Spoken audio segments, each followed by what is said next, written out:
Network. Folks, over the next 2 hours, we will have an unbelievable array of people with some amazing conversations.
Folks, Black Star Network is here. Hold no punches. I'm real revolutionary right now. Black power. Support this man, Black Media. He makes sure that our stories are told. Thank you for being the voice of Black America, Roland. Stay black. I love y'all. All momentum we have now, we have to keep this going. The video looks phenomenal. See, this difference between Black Star Network and Black-owned media and something like CNN. You can't be Black-owned media and be scared. It's time to be smart. Bring your eyeballs home. You dig?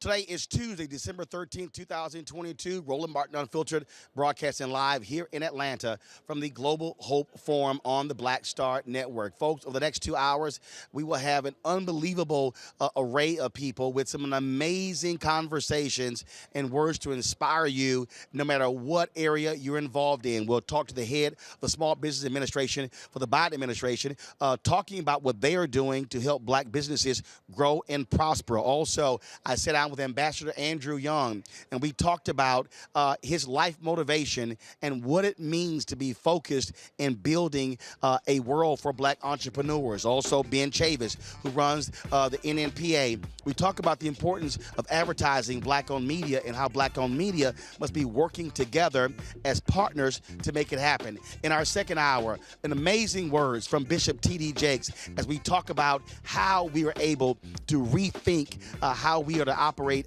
in this new world. Also, I'll sit down with Angela Yee. She talks about her new show debuting on iHeartRadio later this year. And, of course, motivational speaker, entrepreneur Willie Jolly he drops a bunch of pearls, folks. You do not want to miss any of these conversations. It is time to bring the funk on Roland Martin Unfiltered on the Black Star Network. Let's go. He's got it. Whatever the miss, he's on it. Whatever it is, he's got the scoop, the fact, the find. And when it breaks, he's right on time and it's rolling. Best believe he's knowing. Putting it down from sports to news to politics. With entertainment just for kicks, he's rolling. It's on Go, roll, y'all.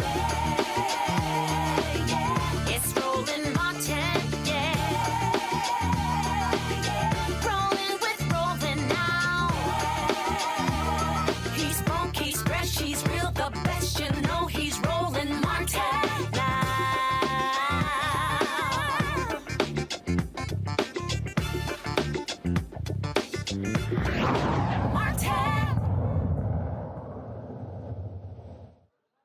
All right, folks, welcome to Roland Martin Unfiltered here on the Black Star Network. We are broadcasting from the Global Hope Forum. This is the 30th anniversary of Operation Hope. It has been a fantastic couple of days. We kicked this off on Sunday night with U.S. Senator Raphael Warnock.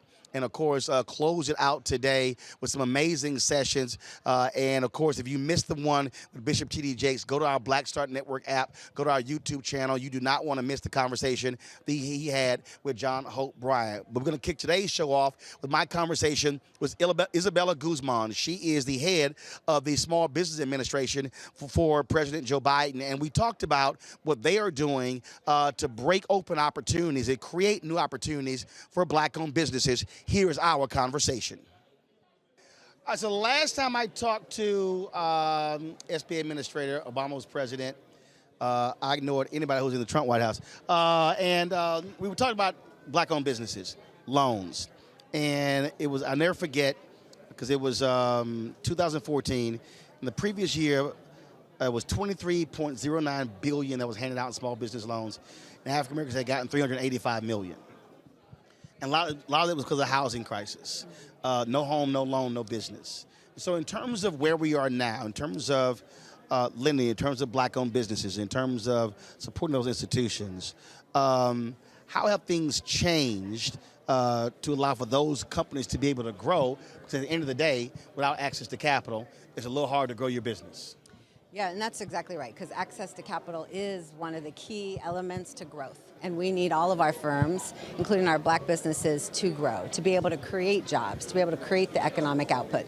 And right now there are still great inefficiencies in our economy because we underinvest in those very businesses that are also starting at the highest rates. You know, black women and brown women for the last 10 years have been starting at the highest rates, period. Starting at the highest rates, but the reality is the revenue. Yes. When we had 1.9 million black-owned businesses, they were doing average revenue about 110,000. When it hit 2.6 million, average revenue was 54,000. Right. So we had more businesses, but half the revenue. And so that problem persists. We have, we saw during COVID pandemic the inequities persist, and we saw that black-owned businesses were 5 times less likely to get the full amount of PPP or PPP at all.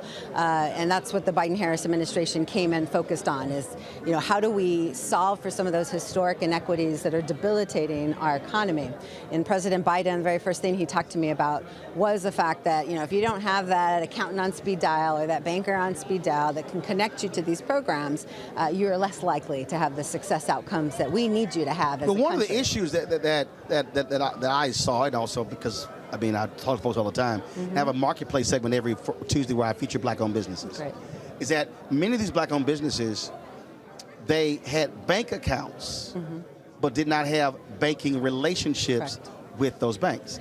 And so when it came to PPP, they were assisting folks who maybe already had lines of credit, had loans, and many of these black-owned businesses didn't actually have that. And one of the other things is it was based upon number of employees.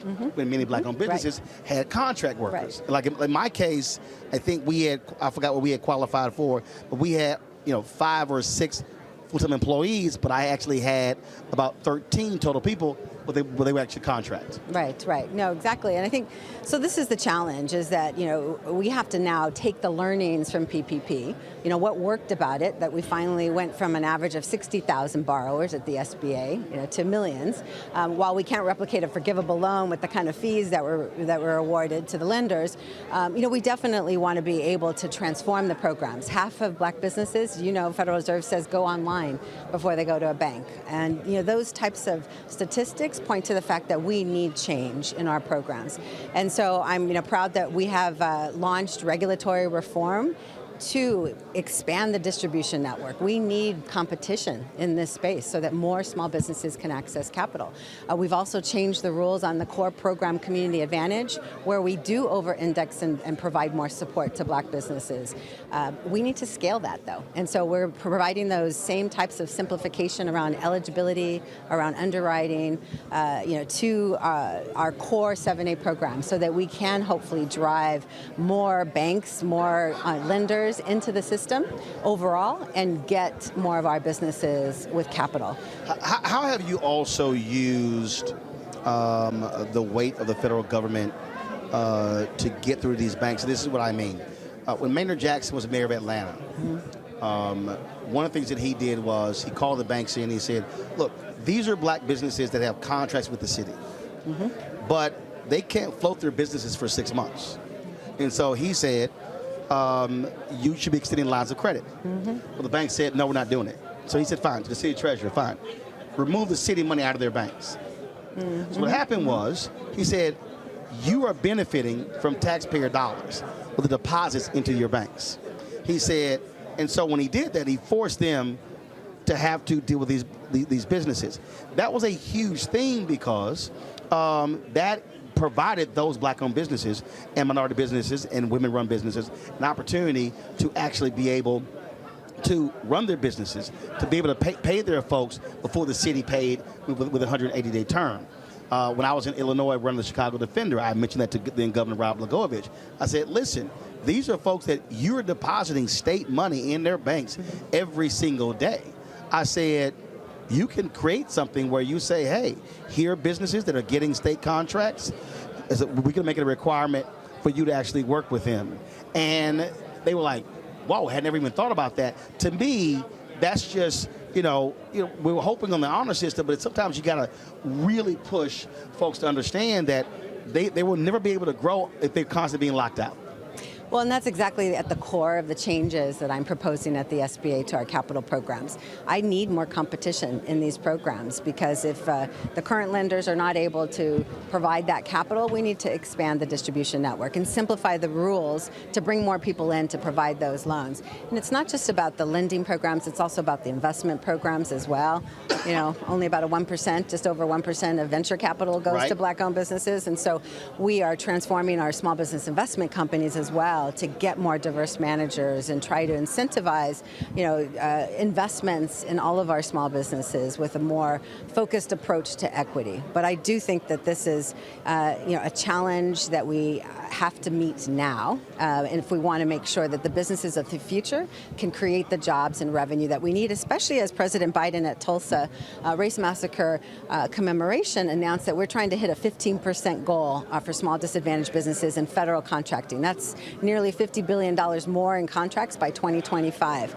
But that should be a golden ticket. If you have that golden ticket of a contract, get the capital that you need to back you up. And so we are launching initiatives like we did with Department of Transportation to better match our businesses to investment capital, to debt, to loans, to make sure they can deliver against those contracts and really build successful, resilient businesses. So I want to unpack a couple of things there that you just talked about. And first, when you took the private equity piece. I think the problem with the private equity piece is actually working in reverse. So you have folks who are trying to say, "Oh, private equity, we need you to pay more attention to disadvantaged businesses and equity." I've given speeches all around the country. The reality is, those pension funds, those are black and brown workers. And so what I have been articulating is that the pressure has to be on, you're not going to get our pension fund money unless you're diverse. And so we're trying to have a conversation with them at the top when the money is actually coming from here.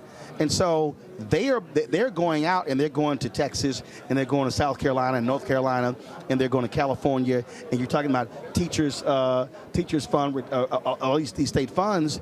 And whenever I travel, the largest collection of black wealth is actually black public workers in those pension funds.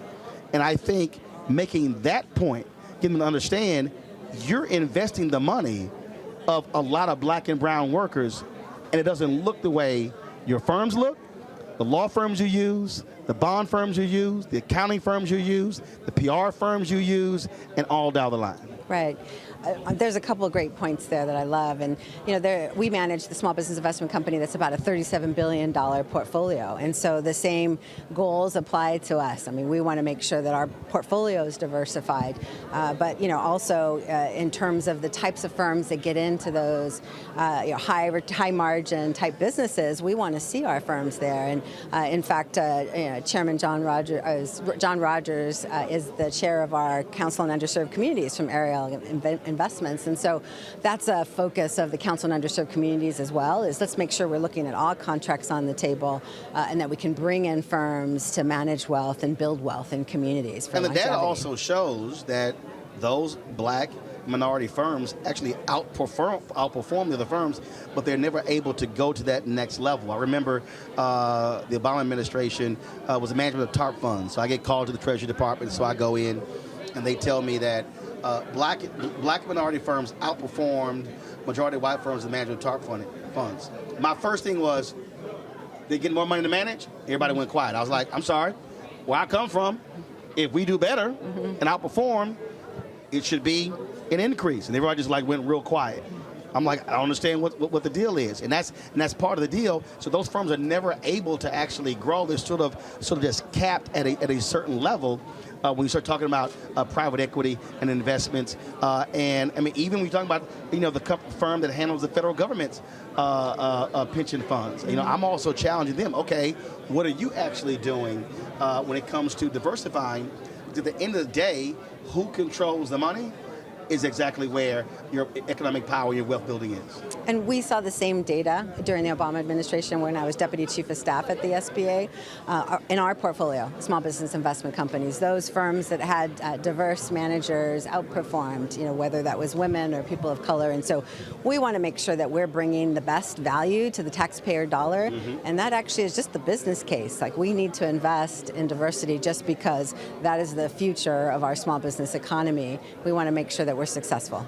So I want to go, you mentioned contracts and these different agencies. Yes. I had a meeting with Susan Rice and her team probably the second month they were in the White House.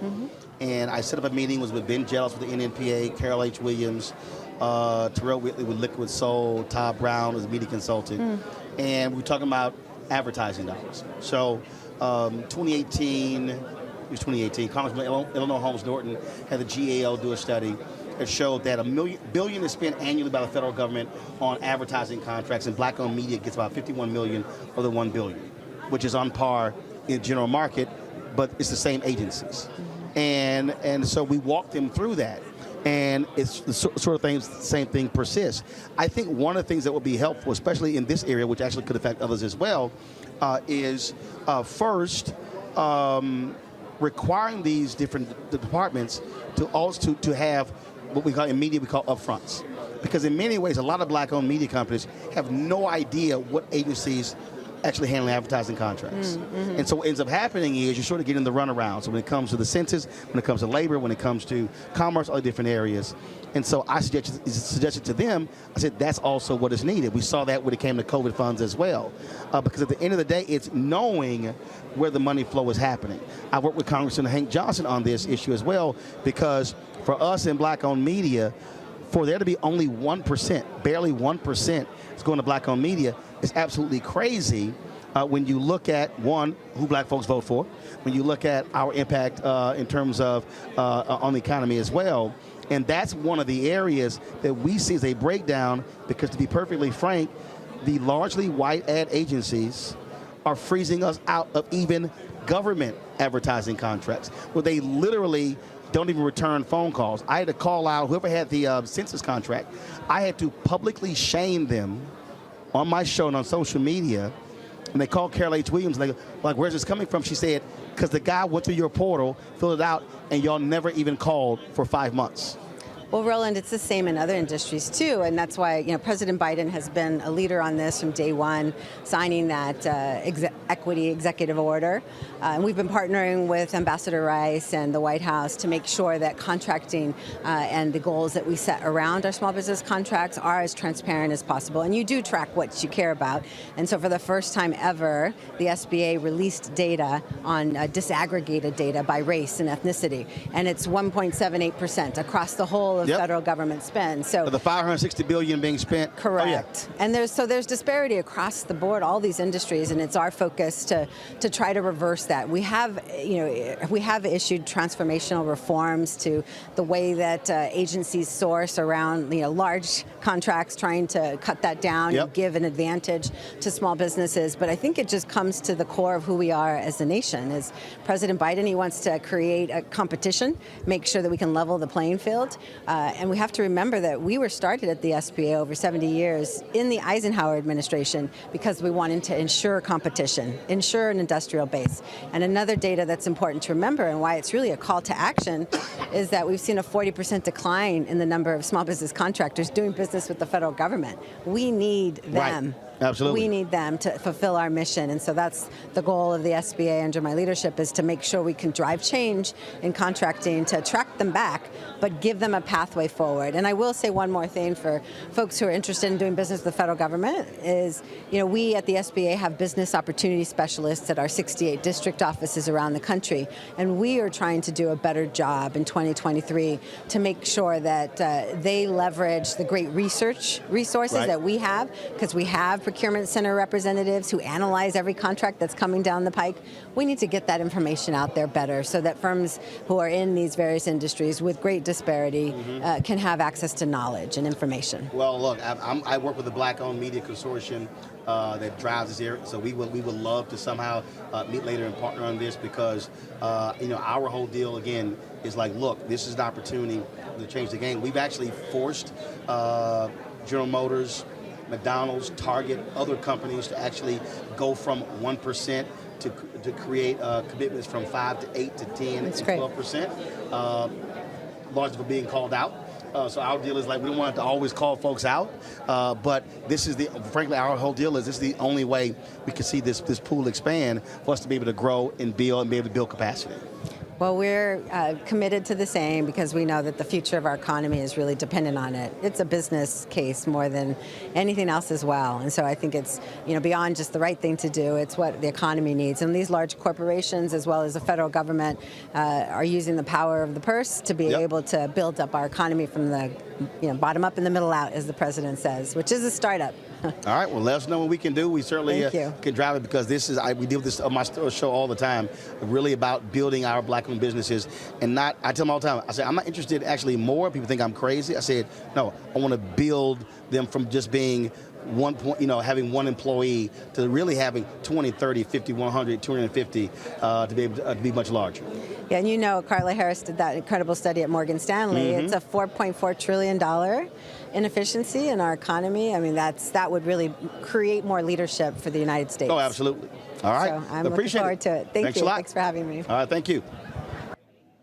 All right, folks, we're just getting things started. When we come back, we'll hear from Ambassador Andrew Young, former congressman, former mayor of Atlanta, where we talk about how this city has been able to grow and prosper for black entrepreneurs and really what is the future for African Americans. You're watching Roland Martin Unfiltered on the Black Star Network. Don't forget to support us in what we do. Download the Black Star Network app, Apple phone, Android phone, Apple TV, Android TV, Roku, Amazon Fire TV, Xbox One, Samsung Smart Smart TV. Be sure to join our Bring the Funk fan club. Your dollars make it possible for us to do what we do. So please send your check and money orders to P.O. Box 57196, Washington, D.C. 20037-0196. Cash App is $RM Unfiltered. PayPal is R Martin Unfiltered.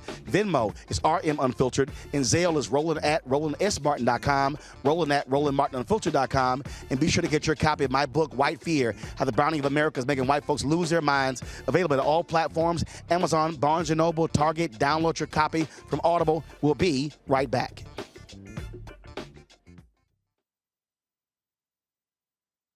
On the next A Balanced Life with me, Dr. Jackie, 'tis the season, tree trimming, party going, and gift giving. And I don't know about you, but for me, sometimes it can be overwhelming, and sometimes it's just downright exhausting. Surviving the holiday season, we got tips for you for staying sane, solvent, striving, and thriving, and sometimes keeping a little money in your pocket. 2 things just out of the gate: set boundaries and set a budget. On a next A Balanced Life right here on Black Star Network with me, Dr. Jackie. On the next Get Wealthy with me, Deborah Owens, America's Wealth Coach, inflation is on the rise. Interest rates are high. Can you still thrive during these uncertain times? On the next Get Wealthy, you're gonna meet a woman who's done just that, living proof of what you need to do to flourish during these uncertain times. These are times where you take advantage of what's going on. This is how people get rich or richer. That's right here on Get Wealthy, only on Black Star Network. Hey, I'm Amber Stevens-West. I'm Avery Sunshine. So this is Roger Bow. I got a message for Roland Ascot Martin. Buddy, you're supposed to be hooking me up with some of these ascots that you claim to wear. Where's mine, buddy? Where's mine? That's all I got to say to you, okay? Mascot, goodbye. Hi, this is Essence Atkins, and you're watching Roland Martin Unfiltered.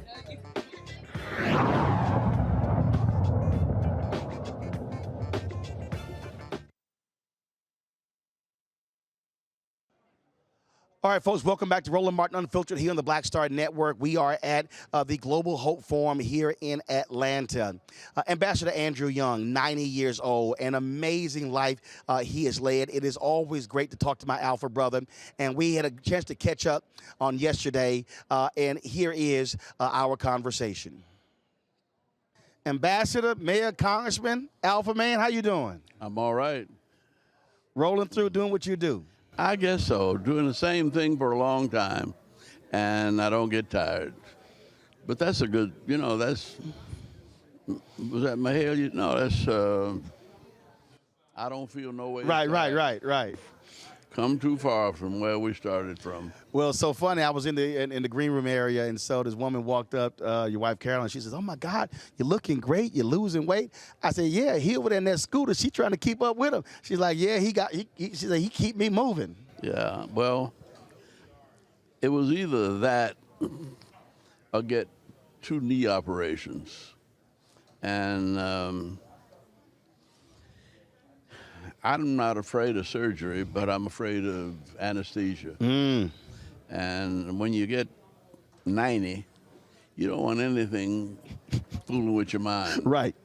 I mean, you got enough crazy stuff going on in your life, and ether just didn't seem like it was a healthy addition. Right. Well, I understand. I've had to have a couple of surgeries, and yeah, when they're doing that countdown. Well, the last surgery I had, I didn't go on the ether. I let them do it with local anesthetic, and I watched. Wow. Mm-hmm.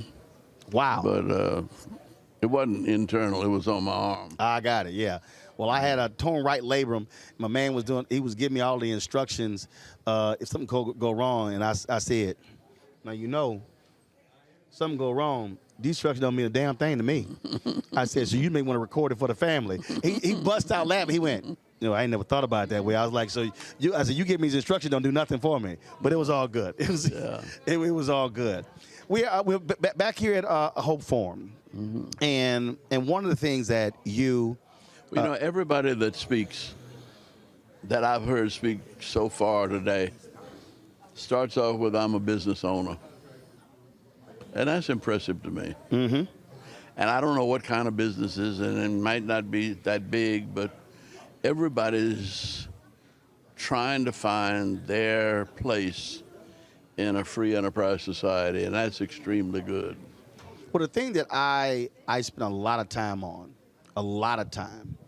my show and all platforms, even in my speeches and everything, is trying to get our people to understand that the last 5 years, really the last 5 years of Dr. King's life, I said, guys, if you really take your time, he was talking about economics. Yeah. He was talking about, I said that I Have a Dream speech was an economic speech. Yeah. I said, you got to read Where We Go From Here. I said, we get that, look, the mountaintops, that was a 43-minute, 16-second economic speech. Yeah.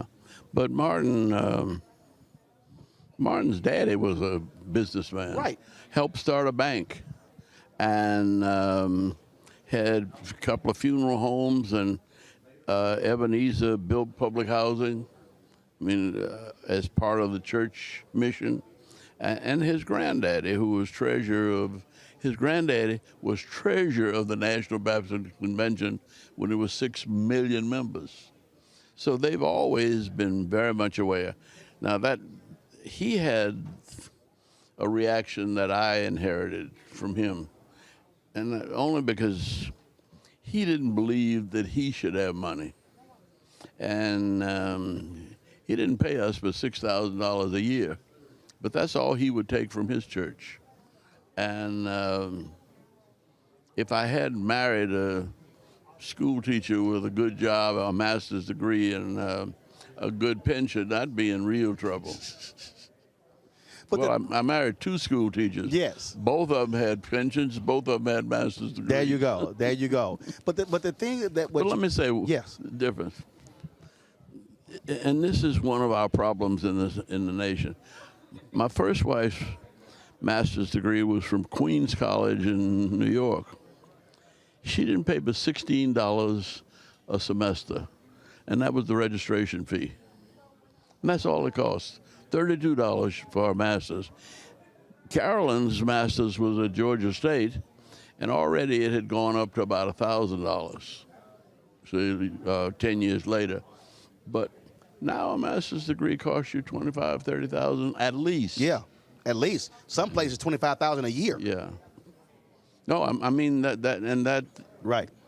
Well, $25,000 a year is low now. Right. That's what I'm saying. That's low. Yeah, and you start talking about the Ivy League schools. Well, my grandchildren are applying to college, and it's driving me crazy, because they apply to these colleges that are good colleges, good schools, but I look at the tuition, and it's $72,000 a year, $60,000 a year. Nothing. Well, that's more than I make. Right. And I don't want to see them come out of school and be strangled by death. And it absolutely is I call it invisible shackles. Well, and it came from Ronald Reagan. Mm-hmm. In California, Ronald Reagan decided that school was too cheap, and there were too many people wanting to get into colleges. What we did in Georgia was different. We expanded the colleges, and we probably have 1 million college students in Georgia now, under the Hope Scholarship, so that anybody that keeps a B average and can make 1,200 on an SAT can go to college free. The reason I keep, and we're talking about money, we're talking about how this company works. I always tell people, if you ain't talking about money, you ain't having an American conversation. And that's one of the reasons why I came to admire John Bryant. That John Bryant didn't get to go to college anywhere, but he's been a scholar all his life, and he knows people. Of course, I tell him where he got his confidence and his ego strength was serving as a Soul Train dancer with Don Cornelius. If you got enough balls to go down a Soul Train line with a different step every day, you are really getting it together. See? But he translated that into financial literacy. And as he learned, he taught. And Operation Hope is now we got almost 4,000 young people here, all business oriented. And that's what he says, from civil rights to civil rights. Absolutely. Yeah. Right. Well, when we first met, I was also using that phrase, and he said, man, when you start using that phrase, I said, Doc, because I spent so much time studying the Black Freedom Movement and understanding where it was going, where it was moving to, and I said, I just think that one of the things that if we're so fixated on political power and you do not focus on economic power, then we're losing out on really what drives this country. Very much so. And even in our HBCUs, I think Atlanta University was the first one to have a business school. And that wasn't until the 60s. Mm-hmm. And, well, that's past. The 60s and 70s, we started moving into businesses of our own, and integrating the businesses and taking over businesses that were evolving. But when you were mayor, I go back to also Maynard Jackson, what his grandfather taught him, the 3 B's, the ballot, the book, and the buck. What y'all also did was you took that political power to drive economic power, and that's why Atlanta's the city it is today. It was very simple. And strategic.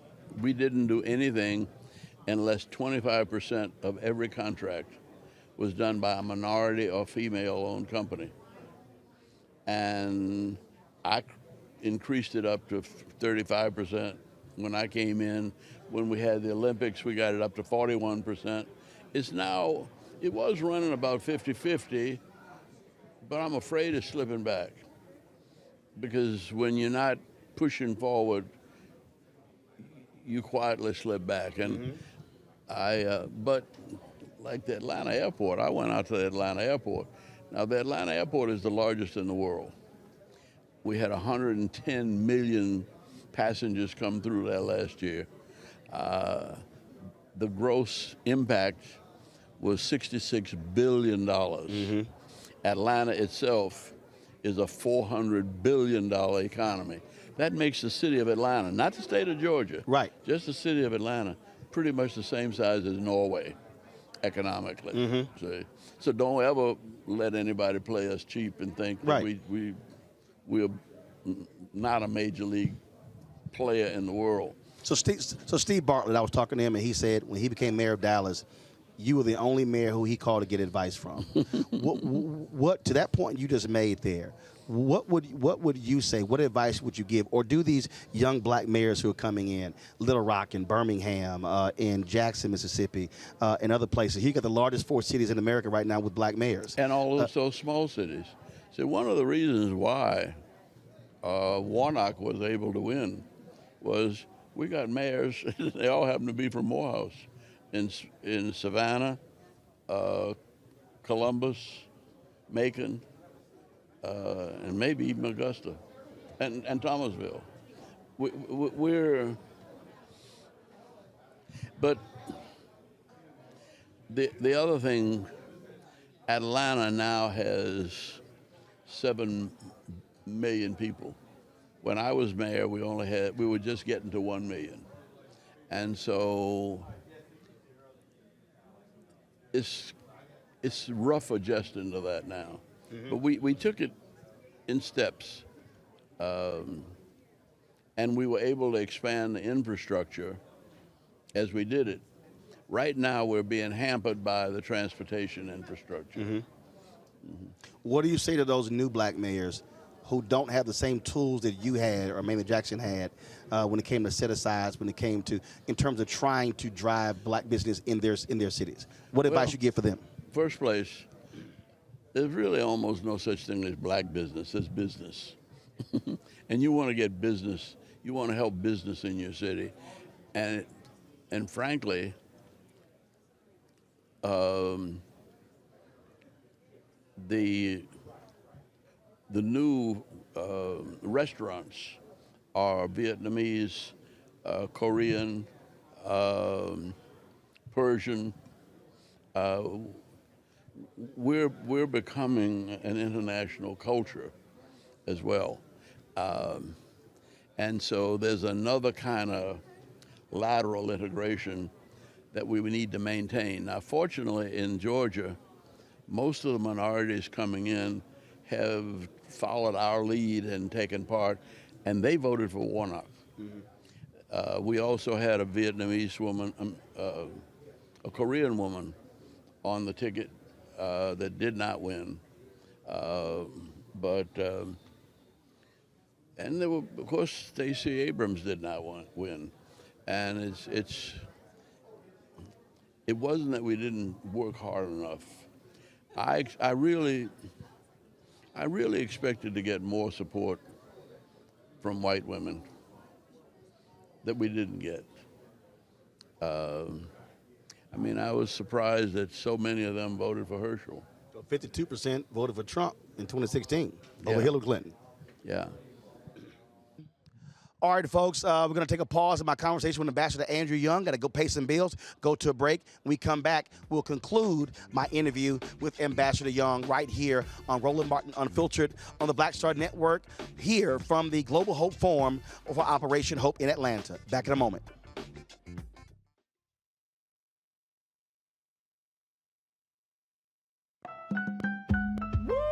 We're all impacted by the culture, whether we know it or not. From politics to music and entertainment, it's a huge part of our lives, and we're going to talk about it every day right here on The Culture with me, Faraji Muhammad, only on the Black Star Network.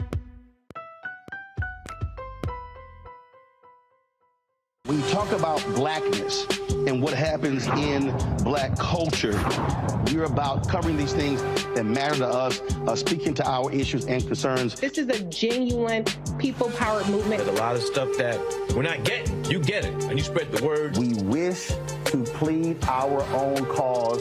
Too long have others spoken for us. We cannot tell our own story if we can't pay for it. This is about covering us. Invest in black-owned media. Your dollars matter. We don't have to keep asking them to cover our stuff. So please support us in what we do, folks. We want to hit 2,000 people, $50 this month, raise $100,000. We're behind 100,000, so we want to hit that. Y'all money makes this possible. Check some money orders. Go to P.O. Box 57196, Washington, D.C. 20037-0196. The Cash App is $RM Unfiltered. PayPal is R Martin Unfiltered. Venmo is RM Unfiltered. Zelle is Roland at RolandSMartin.com. Hi, this is Essence Atkins. Hey, I'm Deion Cole from Blackish. Hey, everybody, this is your man Fred Hammond, and you're watching Roland Martin, my man, Unfiltered.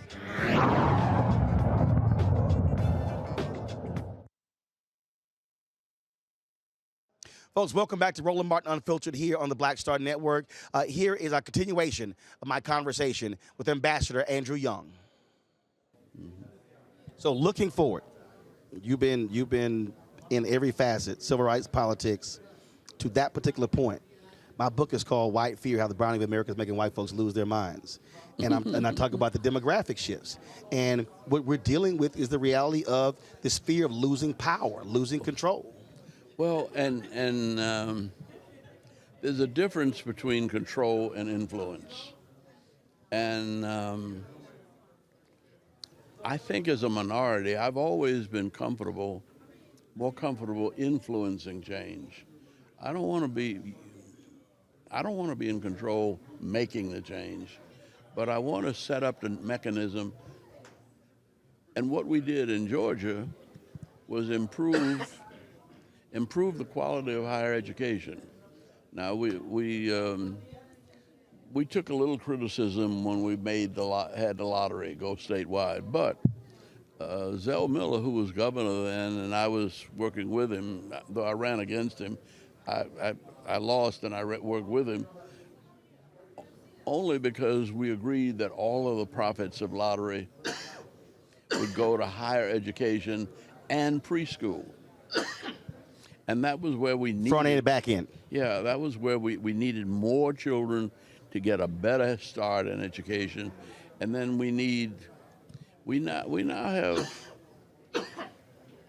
we probably have close to 1 million college students in Georgia now. I'm going to go back to what you said, rather influence than control. But the reality is, by having black mayors, y'all had the control. You had the power. No, we didn't. No, you really don't. So how did it happen? Well, no, it happened because we used our influence. That there is no such as a dictatorship. Now, we had a majority black population, and we had the best ideas, but nobody who saw the airport we were building could be against it. It's because that's one thing most people don't know. We didn't use any government money in the airport. No government money. We went to Wall Street, and we got private money. And it was a partnership between the city and Delta Eastern. See, when we borrowed money on Wall Street, the tombstone, they call it, had Delta Eastern, United American, down the line, Marriott, parking lot, the Hertz, and things like that. Everybody was on the list, and at the bottom was City of Atlanta. When I asked why we were at the bottom, they said, well, before you liable, everybody else has to go bankrupt. You were like, good idea. Yeah. And, but we have been able, we've gotten so much money from Wall Street, I can't find a number. Wow. See, I mean, it's billions of dollars. Qasim Reed, I think, probably got the most, and he talks about $8 or $9 billion that they got from Wall Street for the expansion of the international terminal. I remember getting only 400 million, just a measly 400 million to do the A concourse and finish the D concourse, and I was on the 4th runway. See, the 5th runway, I think we're on the 7th runway now. Wow. So, and all of that requires money, but we have the airline support and we have the passenger support. So you can't go anywhere in America without coming through Atlanta almost. That's true. I used to tell... I try not to. I like direct. No, well, yeah, but that's what we did. We decided we would be the hub. Right. And everybody would have to come here and change, and then you can go anywhere in the world from Atlanta. That's true. John Hope Bryant talks about Black America needs a reboot. I often talk about how we need to be reprogrammed. Moving forward, looking at where we are, knowing full well where we are in 2022, moving forward, you've seen a whole lot, you've experienced a whole lot. What do you say to that 20, 25-year-old African-American, that 40-year-old African-American, in terms of where we should be with our thinking over the next 20, 30 years? What do you see? Well, what I tell him is that Martin Luther King knew what he was doing, that W.E.B. Du Bois knew what he was talking about, see, that Howard Thurman understood that all of this was essentially a spiritual phenomenon, and it was driven by our faith, and that I'm 90 years old. I don't give a damn what you all do in the future. I'm going on to glory, and I'm thinking about how to get into heaven. See, and I'm not giving up on this country, but I did what I had to do, and I enjoyed every minute of it. And there was no suffering. Well, they say, earth hath no sorrow that heaven can't endure. And I've been doing it, and I've learned from it. And I think that's the wonderful thing about life. You go into the fire furnace knowing you're not going to get burned. But you got to go through the fire. And hopefully, you know the Lord is with you. It will lead you through that fire. But I don't know what the fire is going to be. But I'm not the least bit pessimistic or cynical. I think things are better now than they've ever been. Mm-hmm. I talk to my own grandchildren, and they talk about, I'm going to move to such a place. I said, you last about 2 weeks. I said, and then you come back here. Right. I've been to 152 countries, and I have loved them all. There's no place where I've been really mistreated or abused or angry. But I'm still anxious to get back to Atlanta and the United States of America. We have come further than most any country in the world, and rather than getting upset about the fact that we still have problems, we have to realize that those problems are our opportunities. Mm-hmm. If it wasn't for a problem, there wouldn't be an invention. Well, you just said something when you said I loved every minute of it. I tell people all the time, hashtag live life, love it. It's a lot of people, they walk around and they're angry, they're upset. I said, look, you got to love it, you got to enjoy it. Well, you got to love yourself. Right. And you got to love the fact, you've got to know that you are not an accident. You were created with a purpose. And you don't get to know that purpose in one fell swoop. I've never known, honestly, I've never known today what I'm going to be doing tomorrow. I didn't know I was going to be running for Congress until the day they decided I had to run. See, I was sitting in New York, had just bought a home, and my wife said, we saw John Lewis and James Bevel, Diane Nash, and others on television, and Nashville Sit-In Story. And I'd just gotten this job and just bought this house. And my wife said, it's time for us to go home. I said, we are home. We just built this house. She said, no, we're going back south. We're supposed to be in that fight. And I said, well, what am I going to do? Where am I going to get a job? She said, I don't know, but you ought to be able to do something. And if not, I can teach and take care of you. But we're going back south. And I said, well, what about the house? Sell it. See? And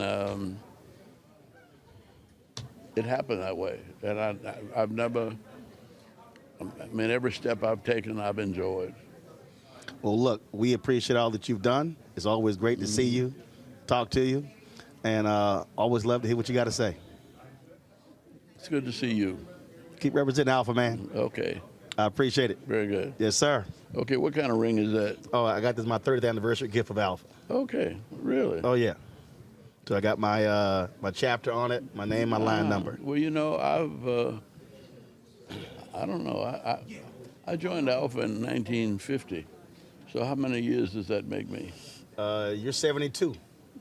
That's right, yeah. I'm 33. Okay, well. I got some catching up. I ain't got no ring. I'll hook you up. No, I don't. I'll hook you up. And actually, and Omega owns the company, Okay. But I told him we'll help him out. In fact, I don't even have a fraternity pin because the little girl I was going with took it from me at Howard 70 years ago. Well, matter of fact, I can arrange to get you a new Alpha pin. I'll call national office. Okay. I appreciate it, Ambassador. All right. Thanks a lot. Thanks a lot. Well, folks, I'll be sure to try to get Ambassador Young one of these Alpha rings. It's always great to see him and great to talk to him. But hold tight 1 second. When we come back, I talked with Ben Chavis, who is the CEO of NNPA, the group of black newspapers in the country, and we talk about how vital black-owned media is and what is necessary to get our part of the $322 billion spent annually on advertising in media. You don't want to miss that conversation. Folks, you're watching Roland Martin Unfiltered right here on the Black Star Network. Back in a moment. I am on screen, and I am representing what a black man is to to the entire world that's going to see this. And this might be the only black man, a representation of a black man that they see. Right. So I am responsible. Right. For how they see black men. And it's my responsibility to, if I am not playing an upstanding, honorable, someone with a strong principle or moral core, to make sure that this character is so specific. Right. That it is him, not black men. And I wish that more actors would realize how important their position is as an actor of color, playing people of color on screen. Because there are people that see us all over the world in these different images that we portray. And not everyone knows black people to know, yes, that's not all.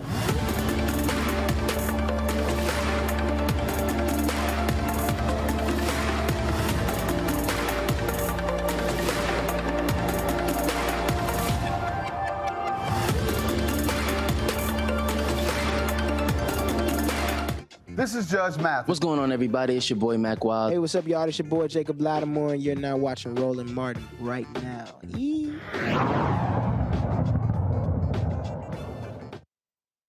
Welcome back to Roland Martin Unfiltered here on the Black Star Network from Operation Hope's Global Hope Forum here in Atlanta. There's a lot of discussion here about entrepreneurship, major companies in here talking about what they are doing and how they are doing business with African Americans. But one of the areas where we are still suffering is in black-owned media. And Ben Chavis, the CEO of the NNPA, he and I talked about that and what is necessary in order for black media companies to be able to grow and prosper here in the 21st century. Here's our conversation. All right, Ben, we were here at, of course, Global Hope Forum, and one of the things that we've talked about in the last really two and a half years, really what's happening in terms of these major companies and support for black-owned media. Yes. We've had some companies that have actually made commitments. Target has made announcements, want to spend $2 billion with black-owned companies, General Motors, McDonald's, a number of others. But the thing that still jumps out at me, and I want to get your thoughts on how you've had to deal with this, is that we still get the runaround, we still get these white ad agencies creating metrics that, frankly, black-owned media will never be able to hit. And so what ends up happening is we run the ads, but then they say, oh, you didn't hit the metrics, therefore we never get paid. Right. And so what have your conversations been like in trying to break those barriers down? Because that's like the latest game that they're trying to play. Exactly. Well, you're right. It's like the latest game. Discrimination is multifaceted. And when a big company says, oh, we're going to provide this amount of budget over this amount of time, all you have to do is go get the perform. But then they change the performance rules. Right. Believe me, if we could make the metrics, then they would make it something else. One of the fundamental problems, Roland, is I think these ad agencies, these middle, even with the big corporations that are saying they want to do right, they go out and hire an ad agency that won't do right. Right. And I think the CEO of Procter & Gamble recently said that they were going to change who they hire as their ad agency. Right. They're no longer going to do general marketing. Because the ad agencies, white ad agencies, are saying, well, you don't need to do business with these black-owned media companies. Right. Because we can reach black people through our general marketing. You don't need to do targeted marketing. But targeted marketing has become almost something people are ashamed of, something people avoid, but that is really the solution. Right. If you want to reach black Americans, you got to target and select and do business directly with those black-owned medias that can get to black Americans. Same thing with Latinos or Asians or other. We live in a segmented society. Right. And to do business pretending like we don't live in a segmented society is disingenuous, Roland, and counterproductive for our businesses. So we in the NNPA, and I know that represent the black print press and the black digital press and what you do so well, we all have to band together, continue to prevent corporate America from changing the rules on us. See, I keep telling these companies, it's your money. It's not the agency's money. It's your money. I literally had a major company say, we're doing this deal with Roland. Then the agency started trying to ask questions. They get involved. And I said, wait a minute, am I being vetted again? And the company had to tell the agency, hey, that's right. We didn't ask y'all to vet again. We're doing this deal with Roland. Y'all supposed to just process the paperwork. That's right. But they literally were trying to block it. And I'll tell you, it's even been a struggle dealing with black folks in these agencies, throwing up barriers as well. Because black folks in the agency, they don't own the agency. They're hired hands to block. I run into so many persons of color who's supposed to be facilitators wind up being blockers, because that's what they're hired to do. Right. You know, and I think that's something that needs to change.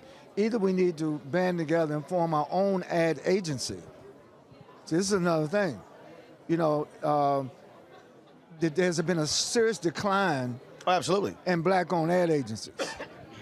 And the agencies that have taken the place of black-owned agencies are not treating African-American-owned media fairly. Yeah, absolutely. Look, I've said, and I've talked to Carol H. Williams about this, and I've said that we should be operating as a collective and going to these agencies and saying, look, this is the month.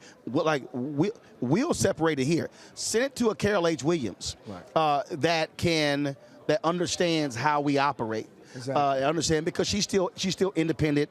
There's no major ad agency that owns equity stake in her company, because that's also important as well. And it's just, and again, I just, people don't understand, and I get people who come at me, man, you trying to sit here and get the white man's money. I said, well, first of all, fool, there's no media entity that operates without advertising. That's right. Advertising is the backbone of media. So to act like we can't make demands of companies to advertise when they want black market share is stupid. Right. Well, again, I think sometimes we should not apologize for demanding that we have access to wealth. $322 billion spent a year on advertising, and black-owned media get 0.5% barely. We're doing this interview at the Hope Global Forum. And I admire what John Hope Bryan is doing, because it opens the door to at least for people to understand what business at a $1 billion and $1 trillion level looks like. You know, part of our problem, Roland, has been African-American-owned media has been triaged. And we wind up getting the crumbs off the table. That has to change. Going into 2023, 2024. Right. We've just seen in Georgia, if it had not been for the black vote, Georgia would be going in a whole different direction. But the same thing happens on the political side. That's when right. it comes to political advertising. Sinclair Media announced that they were going to make this year alone, with all of their stations, $340 million just on political advertising. Just on political advertising. And even in political game, because what happens is the same white ad agencies controlling the media dollars in politics. Right, exactly. So the same thing happens there. And so you had black newspapers not seeing any ads until middle of September. That's right. Election was in November. That's right.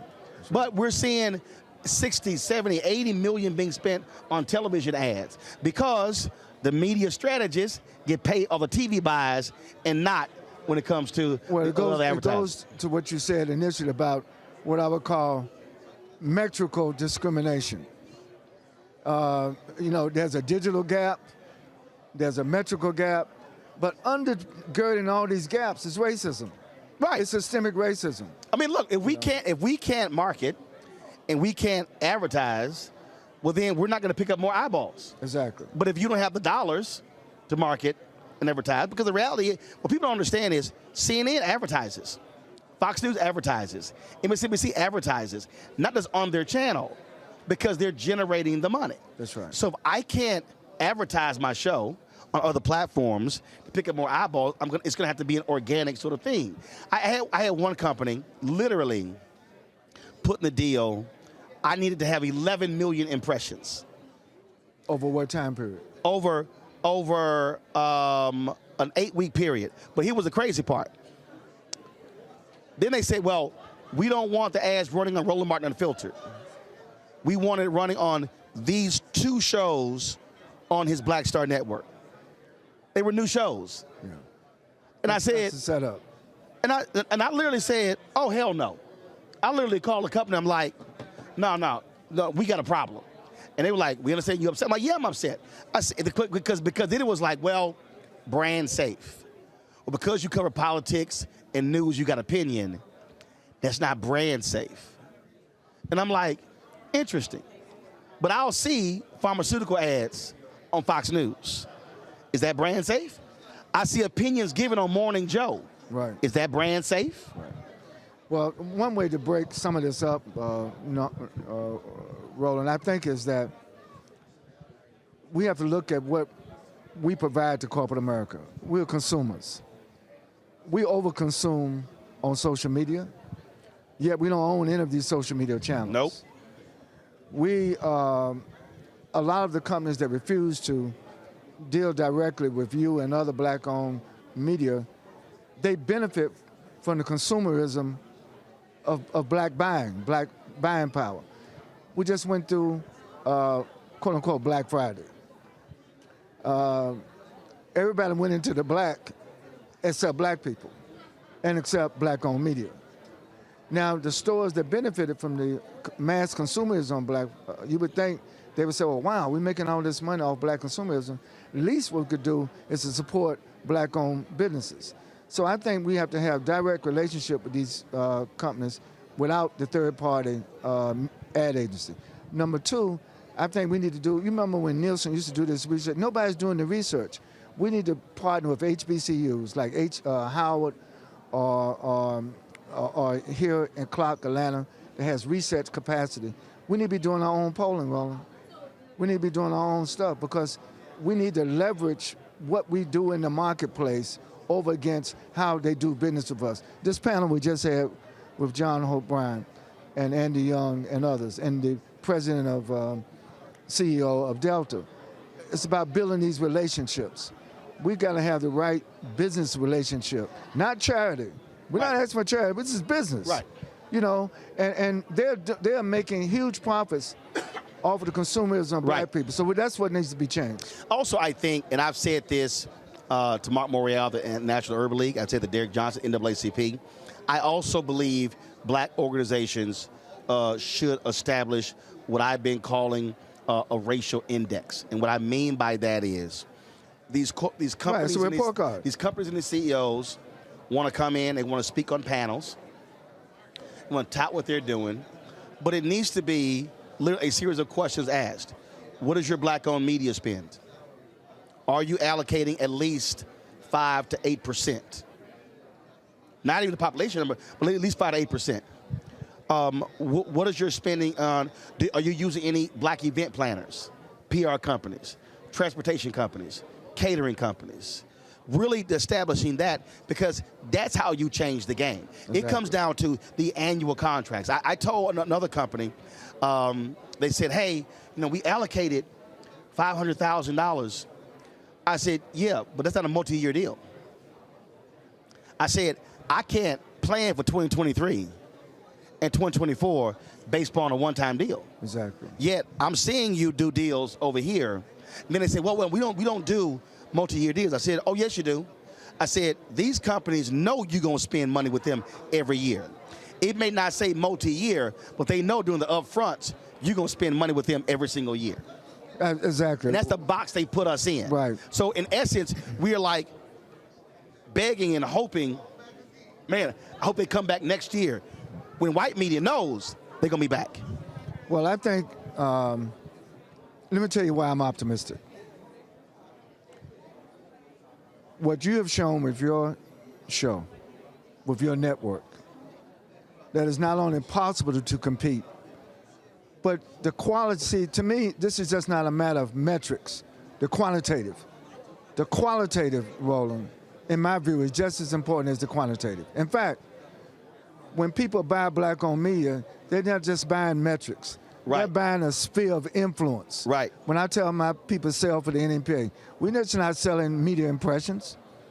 We're selling the influence in our community. Right. And that's what they pay for. And so we have to be measured on our influence, right, not measured on our metrics. Well, I just think that for the people who are out there watching, and I try to walk my folks through this all the time, that they have to understand that black-owned media will never be able to grow as long as we're frozen out of the dollars. Exactly. We're not going to be able to hire staff. We're not going to be able to cover more events. So it is by design to starve us, which in turns will starve our viewers and readers because we can't expand and build. Well, I'm not offering a solution, but I want to tell you something I want you to consider. In my view, black-owned media should not be contained or restrained or cordoned off just as domestic business. Oh, I agree. We're now at the Global Hope Forum. I want to globalize what we do. Oh, absolutely. Your show ought to be distributed around the world. And listen, if American corporations are going to continue to triage us, then we need to look for some other multinational corporations to do business with. This network. I'm trying to develop an NMPA app now. It's just not a U.S. app. It's a global app where we can unite the press in Africa, the press in Brazil. I was just in Harvard the other day talking to all of our Brazilian brothers and sisters. There are more black people in Brazil than in the United States. Yeah. We ought to be doing business with them. Well, that's why when I created our OTT platform, for that very reason, that way we're not just solely dependent upon Facebook, YouTube, Twitch, and those platforms. But again, see, look, I be very transparent. I tell my audience, that deal with Vimeo, just to do it every year, that's $160,000 a year. So that app, that's what it costs. Yes. And so I try to walk our people through, like, understand those are hard costs that have to be paid. No question. And as long as we're frozen out of the money piece on the advertising side, that's going to make it even more difficult. Well, listen, again, everybody throws around that number that African Americans spend $1.2, $1.3 trillion a year. But it's just not what we spend, but how we spend it. Right. And who we spend it with. Yep. I really think another call to action, Roland, is for us to make it available so people in our own community should be investing in black-owned media. Yep. I discussed it with Robert Smith. He's a black billionaire. We have several black billionaires. In my view, I know they have to, if you own a hedge fund, if you own there's certain disciplines you have to do. But I also believe that the call to financially support black-owned business by African Americans is a call that we have to continue to make. Oh, absolutely. And that's because the reality is, a lot of those same folk, when they get in trouble, they want to call us. Oh, absolutely. To do stories. It happens like, all the time. How you think this is paid for? It happens all the time. Yeah, and so I'll tell folk. And look, I got my Bring the Funk fan club, and it was a black ad agency that sued another firm, and so the brother called one of my guys, and he's like, you know what, we want to do this with Roland, and my guy said, Roland had you on the show almost an hour. He said, and pushed it out to social media and everything, and he said, and you haven't even bothered to contribute $50. He said, so you want him to help you. That's right. In this multi-million-dollar settlement, he said, but you won't even invest in black-owned media. It got to be reciprocity. Ben Crump and I talk about this all the time. A lot of these cases and settlements. And he's trying to build a national law firm like John Cochran. Right. And I'm saying, great, but we got to work together to make sure that the financial support is there. There you go. Because one thing for sure, freedom is not free. Nope. Justice is not free. Equity is not free. It costs. Yep. And one thing now, the disproportionality, we're spending. Right. But we're not receiving a return. That's right. The ROI. And that's what I return on investment. That's the return on investment. ROI. All right. Ben, we appreciate it. I think 2023 should definitely be the year where black-owned media accepts what Dr. King talked about, the collective. Absolutely. In that speech on April 3rd, 1968, where he said individually black people are poor. He said, but collectively, we are one of the largest economies in the world. That's right. We have to operate as a collective and not in our silos. So, Roland, let's find time to huddle the owners of Black-owned media, we need to huddle in all different formats, because that's another thing. Sometimes they play off the formats, like there's stuff going on right now in NABOB. You know, Black-owned radio, man, is struggling to survive, you know, at this time. So we need to huddle among ourselves. Sounds good. All right. Thank you, Appreciate man. it. Thanks so much. God bless. All righty.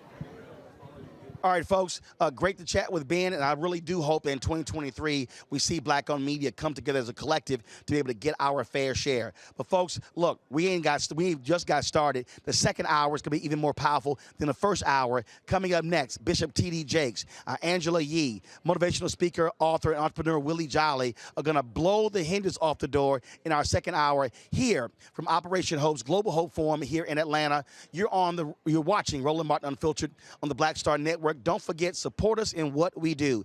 Download the Black Star Network app, Apple phone, Android phone, Apple TV, Android TV, Roku, Amazon Fire TV, Xbox One, Samsung Smart TV.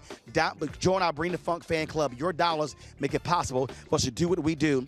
So please send your check and money order to P.O. Box 57196, Washington, D.C. 20037-0196. Cash App, $RM Unfiltered. PayPal is R Martin Unfiltered. Venmo is RM Unfiltered.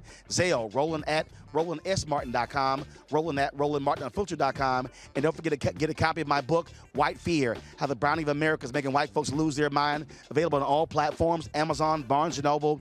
You can get it from Target, and you can also download a copy from Audible. We'll be right back. Next on The Black Table with me, Greg Carr, we welcome the Black Star Network's very own Roland Martin, who joins us to talk about his new book, White Fear, How the Browning of America is Making White Folks Lose Their Minds. The book explains so much about what we're going through in this country right now, and how, as white people head toward becoming a racial minority, it's going to get, well, let's just say, even more interesting. We are going to see more violence. We're going to see more vitriol, because as each day passes, it is a nail in that coffin. The one and only Roland Martin on the next Black Table, right here on the Black Star Network. Hey, what's up, everybody? It's Godfrey, the funniest dude on the planet. Hi, I'm Israel Houghton. Apparently, the other message I did was not fun enough. So this is fun. You are watching Roland Martin, my man, Unfiltered. Welcome back to Roland Martin Unfiltered on the Black Star Network. Folks, Bishop T.D. Jakes has 1,000 titles. He is a pastor. He is an author. He is a filmmaker. He is a producer. Whatever he puts his mind to, he can do it. Now he's involved in real estate development. And so he and I had an opportunity to talk after he was on the panel here at Operation Hope. If you missed it, go to our app, go to the YouTube channel. It is an amazing conversation he had with John Hope Bryant. But here's my chat with Bishop T.D. Jakes. Bishop Jakes, always good to see you. Thank you, man. Looking clean there. I'm trying to keep up with you. I was surprised you didn't bring any of those cakes and stuff I keep looking at on Instagram, all your bacon. Yeah, whenever the kids come over, that's how I show love. Oh, I understand. Well, look, my mom has done the case professionally for 30-plus years, and so when I went home for Thanksgiving, that was the family cakes, and there was one that said Roland. Okay. Oh, yeah. Okay. So, no, I said, no. I said, I need my own pineapple cream cheese cake right there. Oh, pineapple cream cheese. That cake is ridiculous. Yeah, I bet. It's ridiculous. Yeah. Let's talk about, first of all, the session you did was absolutely amazing. And the thing that really jumped out, and we've had this conversation before, when someone wants to put you in a box, right, and they only see you as this, as opposed to, wait a minute, I can do all of this. Right. And a lot of people are afraid to actually let somebody know that. Yeah. And tell them, I can do more than one thing. You know, if you look at what has worked well in the black community, it is diversified modeling.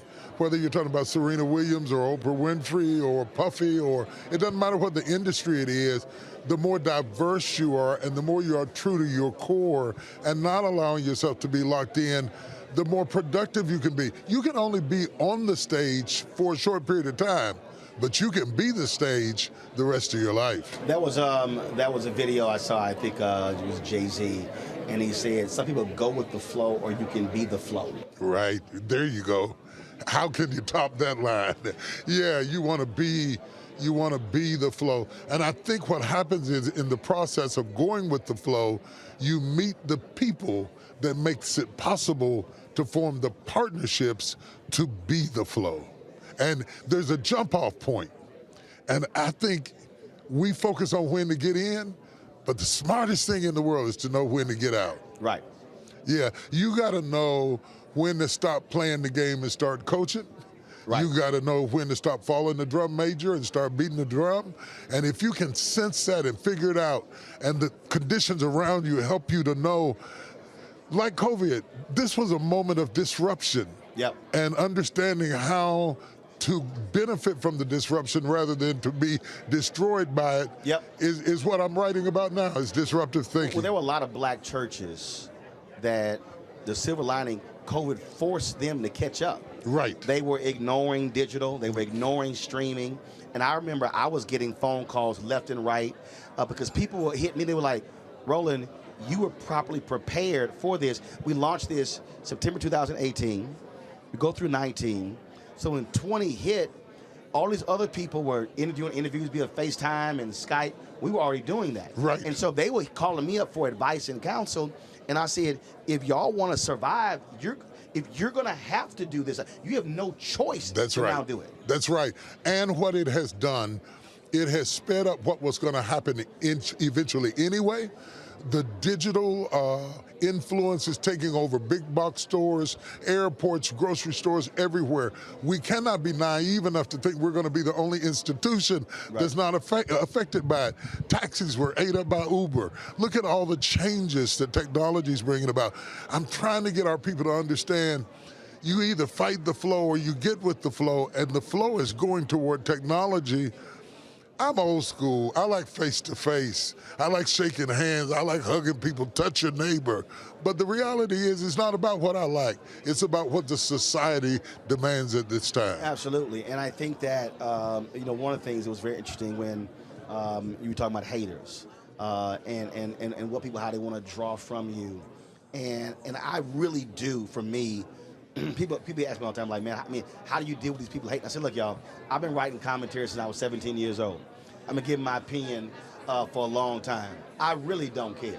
Right, right. I said, and when you don't care, then I'm not trying to make you happy, because my philosophy is, if you do good, I'm gonna talk about you. If you do bad, I'm gonna talk about you. At the end of the day, I'm gonna talk about you. And when you're building something, if you get caught up in that nonsense, then actually you stop being focused on building.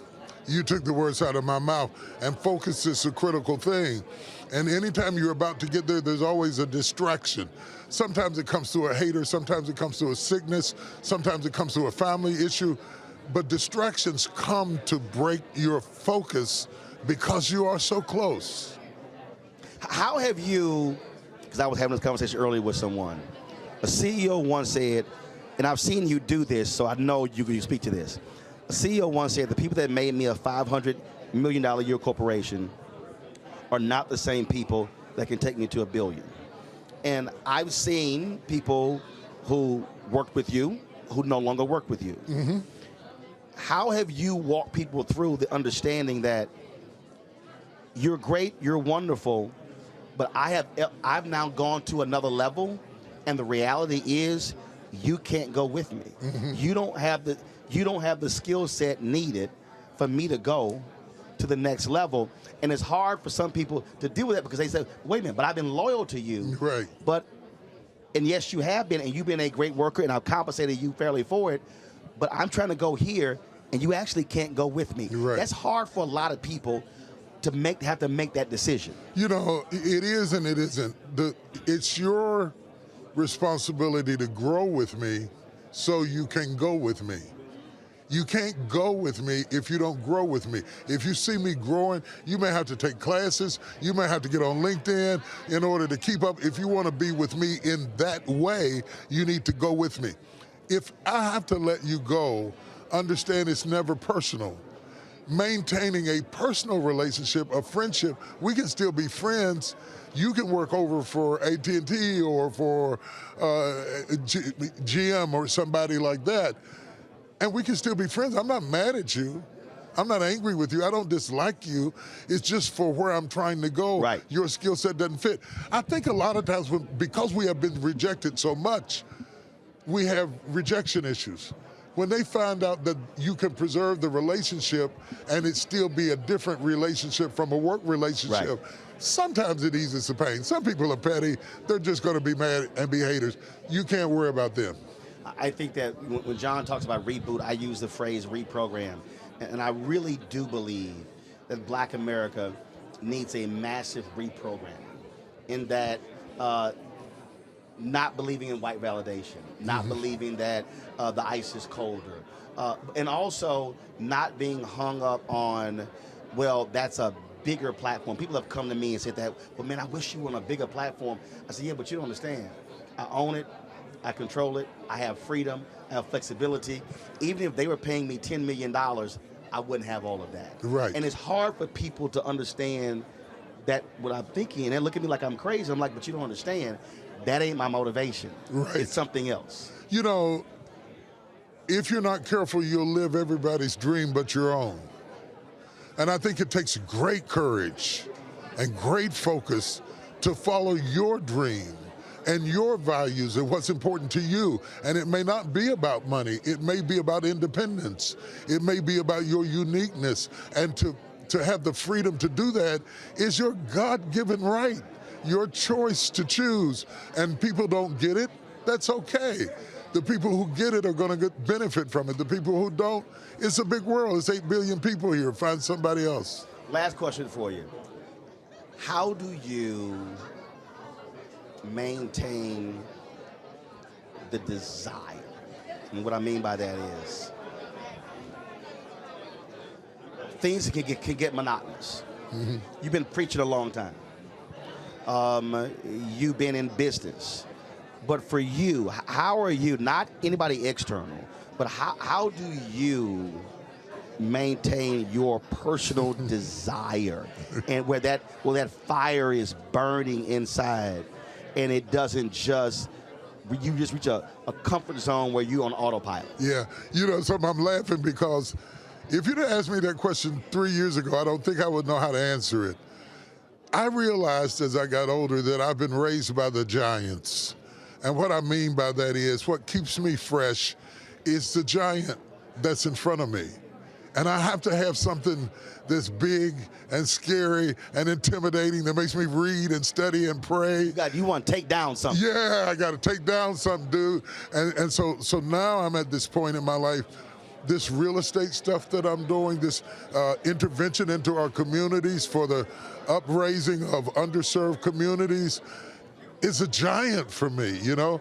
And gosh, I'm 65 years old, and I still get to be in a fight that I believe has value, closing food deserts, opening up schools, creating better opportunities for the next generation. Maybe it's an old man's dream because it's more about the people coming after me than it is me. But it's a giant, and I found out. But also something new. Yeah, I can tell you're like, okay, I don't know this, so it's like you're educating, like, so it's a new thing. Yeah, and it keeps you fresh to be curious, to have something you're curious about. I think what makes you bored is when you know the industry so well, there's nothing to be curious about. That's the time to evolve to something new, where you're not the smartest guy in the room. You want to be in a room where you're scared to say something. You want to be in a room where you're Googling terms. You want to be in a room because it gives room for expansion and growth and development. And I like living that way. It gets my adrenaline going. I don't want to be a Baptist preacher. I am going to ask one final question. That wasn't a final question. But it really resonated me when you mentioned your father. Yeah. I have a hashtag, and I call it Live Life, Love It. And I turned 54 in November. And it's very interesting because ever since my grandfather was the first major death I had when I was 15.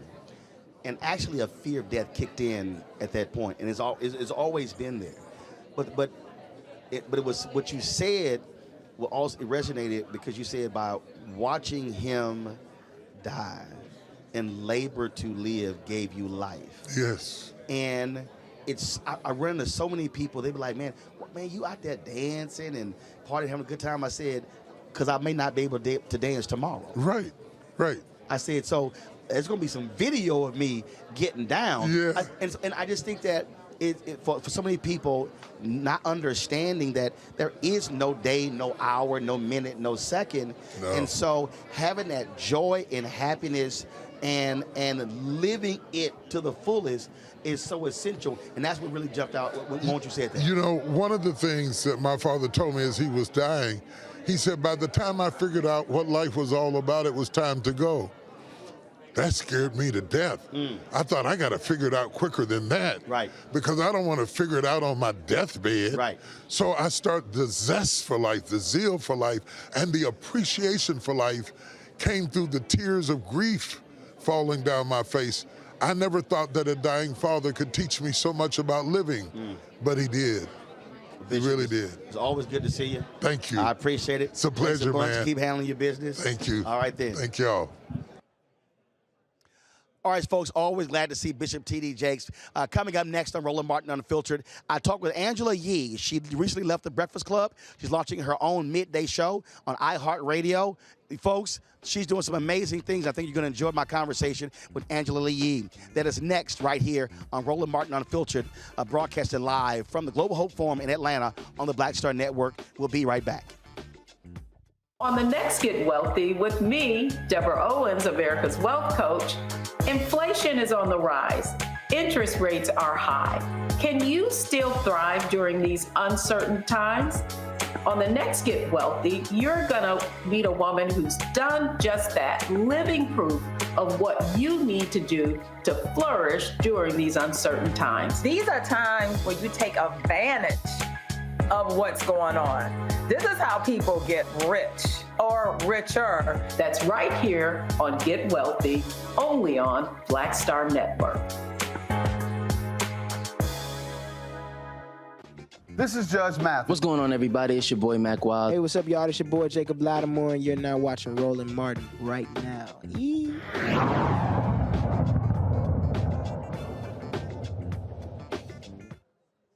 Welcome back to Roland Martin Unfiltered on the Black Star Network, folks. Angela Yee, she's worked for Sirius XM Radio. You've seen her on The Breakfast Club, but now she's embarking on a new opportunity, the host of her own show on iHeartRadio. Here's our conversation about that and some other stuff as well. So, Angela, new beginnings. You on The Breakfast Club how long? They say 13 years. I thought it was 12. But I'm not sure. It was interesting. A lot of people, and I guarantee you've already heard this, people will say, Angela, why are you doing this? Why would you leave this popular show? Oh, my God, you're at the heights. But the fact of the matter is, you're now going to be centered. Yeah, it'll be my own show with my name on it. And people told me that when I left Sirius. I had my own show at Sirius the morning after with Angela Yee, and I left that show to go to iHeart.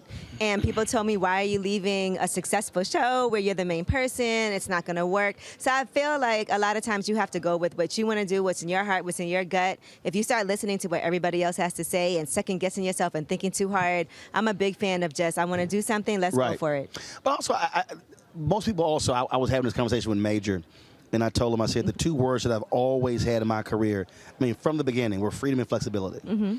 And what folks don't understand is different shows have different rhythms, and they flow totally different. So going from that, going to the Breakfast Club, and now transitioning your own show, it's about different speeds and rhythms based upon where we are also in our life. Yeah, absolutely. And I think for my new show, it's Way Up with Angela Yee. I do really want to focus on financial empowerment, on entrepreneurship. That's going to be something on my show that you'll see a lot of. Yeah, and obviously I'm going to have Roland Martin on a lot, okay, as much as his schedule allows. But it's nice for me to be able to curate the content that I want. You know, we have... Okay, so I want you to slow right there. Say that again.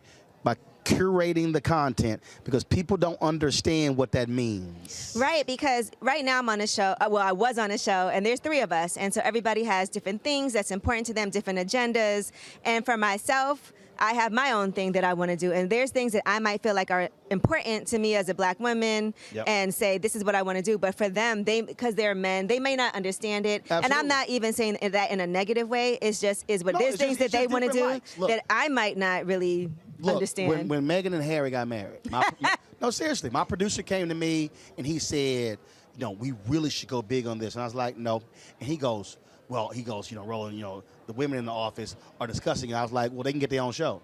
And the reason, and I had to walk him through, I said, listen, I don't give a damn about no royal wedding. It would be really weird for me if I would have seen you like going really hard discussing that. I just did. It just doesn't fit you. I just did. Look, I didn't even do much of anything when Queen Elizabeth died. Because just what you just said, for me, my whole deal is I've got 2 hours. Right. And there's so much stuff happening with black people and you know what? If you want to watch that, go to CNN. Yeah, there's a space for that. And we didn't do a lot when Queen Elizabeth died either. It was in the news and we mentioned it, but it wasn't the focus at all. And it was all over the news every day, nonstop. And matter of fact, I think our most viewed segment was, why do black people care about Queen Elizabeth? And it was like, they got big views. But it was just, and I walk people through that. And it's just like, for me, I don't care who you marry. I don't care if y'all have a baby. I don't care if you come out. Even Diddy right now? No, I'm playing with you. I send him a text, but I will never discuss it on the show. Right, because my whole deal is, I say, hey, if you want that, go to E, go somewhere else, but I'm going to give you, this is where we're going to focus on, and you know what you're going to get. Right. And it might sacrifice views and clicks or whatever, but my whole deal is that's just not my thing. Although sometimes there is like an intersectionality between what's happening in pop culture and in politics.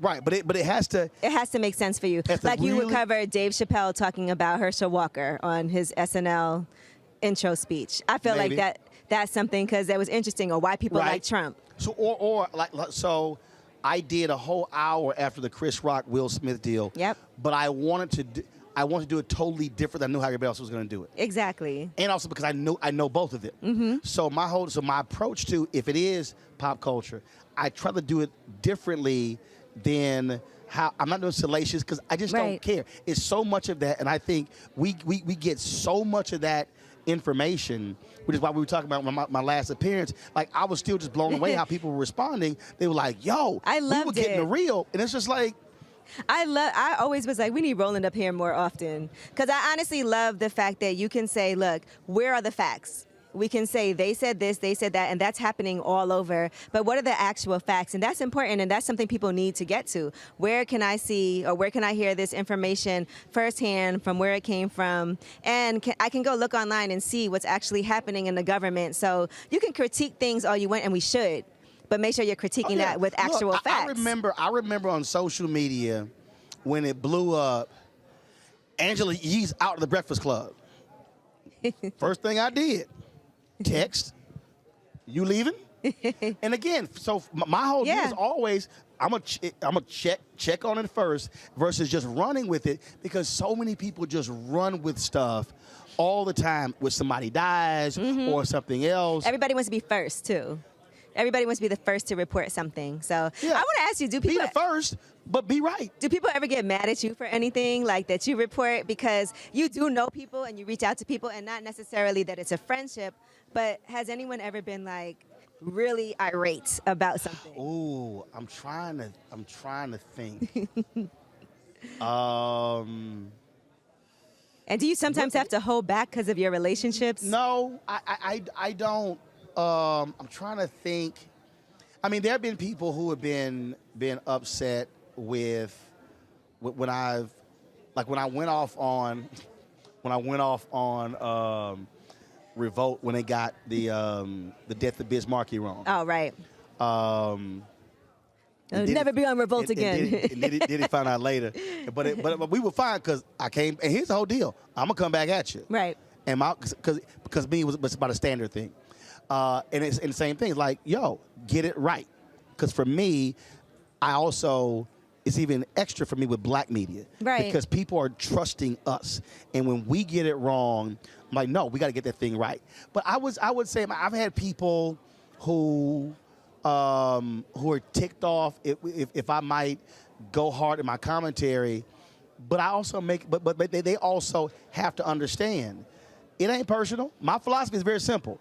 If you do good, I'm going to talk about you. And I feel like people, if you do bad, I'm going to talk about you. And I feel like people get mad at us more than mainstream media if we report on something. Even it's not our fault that, sometimes everyone's talking about something and it's not in a positive light. And so you report on it, but for some reason, we are held to like a different... Oh, yeah, because they want us to protect. I'm like, yeah, but you screwed up. So I'm not going to sit here and... also, I think there's a difference between some people and how they go overboard. Right, malicious intent. As opposed to I'm offering a critique. I'll get people like, perfect example, I'm not going to name his name, but a very prominent attorney came up to me at the Alpha Luncheon during CBCF, was upset with my criticism of Florida A&M. Okay. Big alum, big donor, all that sort of stuff. Also an Alpha. And yes, also an Alpha. And I literally was like, you want to have this conversation right now? Let me tell you what I didn't say.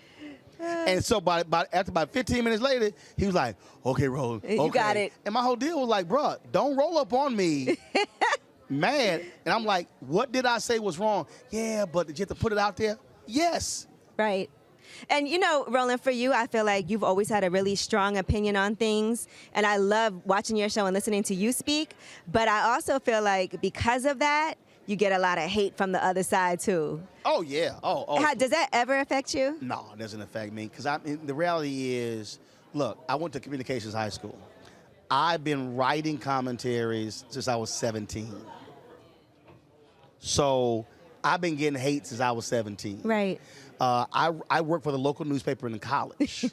I wrote columns then, blasting Clarence Thomas and others. And I was getting hate letters to the editor. When I was in college. In fact, the Texas A&M band played Dixie at halftime. And I wrote a column in the school paper blasting their ass. So I came home, my brother was like, what your ass do? I was like, what you mean? He's like, bruh, the answering machine is Phil. And I was like, yes, good. So, I know. Listen, that's good hate. I feel like, and I've always said this, when certain people hate me, that's what you want. But then you got the black hate. I don't want certain people to agree with me or be on my side. I'd rather you not. Yeah, I mean, I'm not gonna be. For me, I'm not gonna be nasty about it. But when I go there, do understand, I'm a back it up. Right. And if you come at me, I'm not backing down because you didn't like what I have to say. I remember Bernice King. So I ripped the King children. Over licensing and stuff along those lines. So we're at the 50th anniversary of the March on Washington. And so they had two marches there. One Saturday, Sharpton had his march, and they had the real one on, the major one on Monday. And so Bernice King, Martin Luther King saw him third. He's like, y'all don't walk in our shoes. The stuff y'all say. I said, what did I say that was wrong? So the Bernice came up to me. And Bernice, she goes, I still love you, but y'all don't realize stuff is hard. I said, Bernice, you see all these people here? Everybody here know I will get in that ass if I have to. And I said, Bernice, there's going to come a day when you going to want me to get in somebody's ass on your behalf. Mm-hmm. I said, now, what do you want? You want me to be somebody who's going to pull back? This was a Saturday. I said, that's going to come a day when you going to call me and you going to want me to light somebody's ass up. 3 days later, 3 days later, her brother sued her and tried to get her fired from the MOK Center. And you know my petty ass. I know. I went, sent a text, I went, remember what I said? And I lit into her brothers for the lawsuit. But it was 3 days. I said, 3 days later. I said, see, I told you. No. But that's why, so for me, I don't sweat it. Because somebody has to speak truth, and if it's truth, and it's not malicious, right? I'm not trashing you, but if I'm just gonna give you hardcore truth. That's how we gonna do it. All right. Well, I really just came here to make sure that when Way Up with Angela Yee starts, I can expect to see Roland Martin on there. Yo, getting in people's ass. All you gotta do is call me. I mean, that's the thing. My deal is, I'll be happy to come on. And look, my philosophy is, first question: how much time we got? If it's 5 minutes, no. If it's 15, we gonna bring that funk. We gonna bring the funk during the time. So first of all, so when does the show start?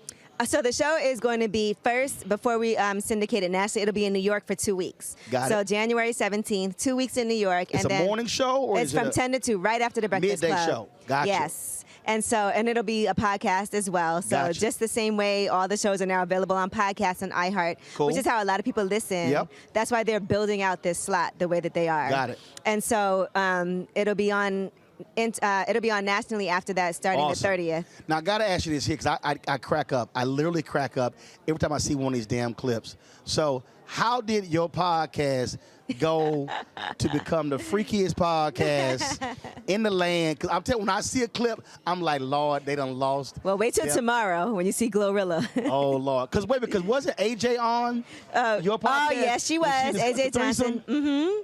Her 50th birthday. I sent AJ a text. I said, AJ, you had me hollering. And then AJ was like, I need to come back to explain this some more, because people really had an issue with it, but it does show you what type of misogynistic society we have, where if a man said something like that. Oh, I remember. So when WAP came out, so I remember, first of all, Boyce Watkins is an idiot. We already know that. But when Snoop Dogg criticized it, and I was like, yo, hold up, Snoop. I know, wait, we can't be criticizing. I was like, the stuff you done rapped about, and it was like, but so part of the whole deal is this idea that women cannot talk freely and openly about sexual desires. That's and what why they I started my podcast, honestly. I actually started that when I was at Sirius. It was a nighttime show once a week, and it started off as a segment on the show when I was on with Cypher Sounds, and then they made it into a full show on its own because it was so popular. And it was really a space. The way that I started it was I felt like a lot of women were being seen but not heard. A lot of the video vixens, the women in the magazines, artists, everybody. People were lusting after these women, but nobody cared about what they had to say. Right. And so I started Lip Service as a way for women to have a voice, for people to see their personality and help elevate them to another level, but to also not feel ashamed to have certain conversations that it was always okay for men to have, but for women, we were not supposed to do that. And I feel like it's done a lot of great things. It's, I think, been educational. There's women who have told me they've learned so much just from listening to the show. There's men who, thank God, have learned a lot too, because y'all needed some help. But it's benefited everyone. When she said y'all needed some help, she looked at that camera. Y'all men. Because first of all, don't do it, Roland. Don't act like you know everything. No. One doesn't know everything. Because they said. I don't know who that is. I can count mine. But look. You can count high too. I know. I ain't No, we don't count high.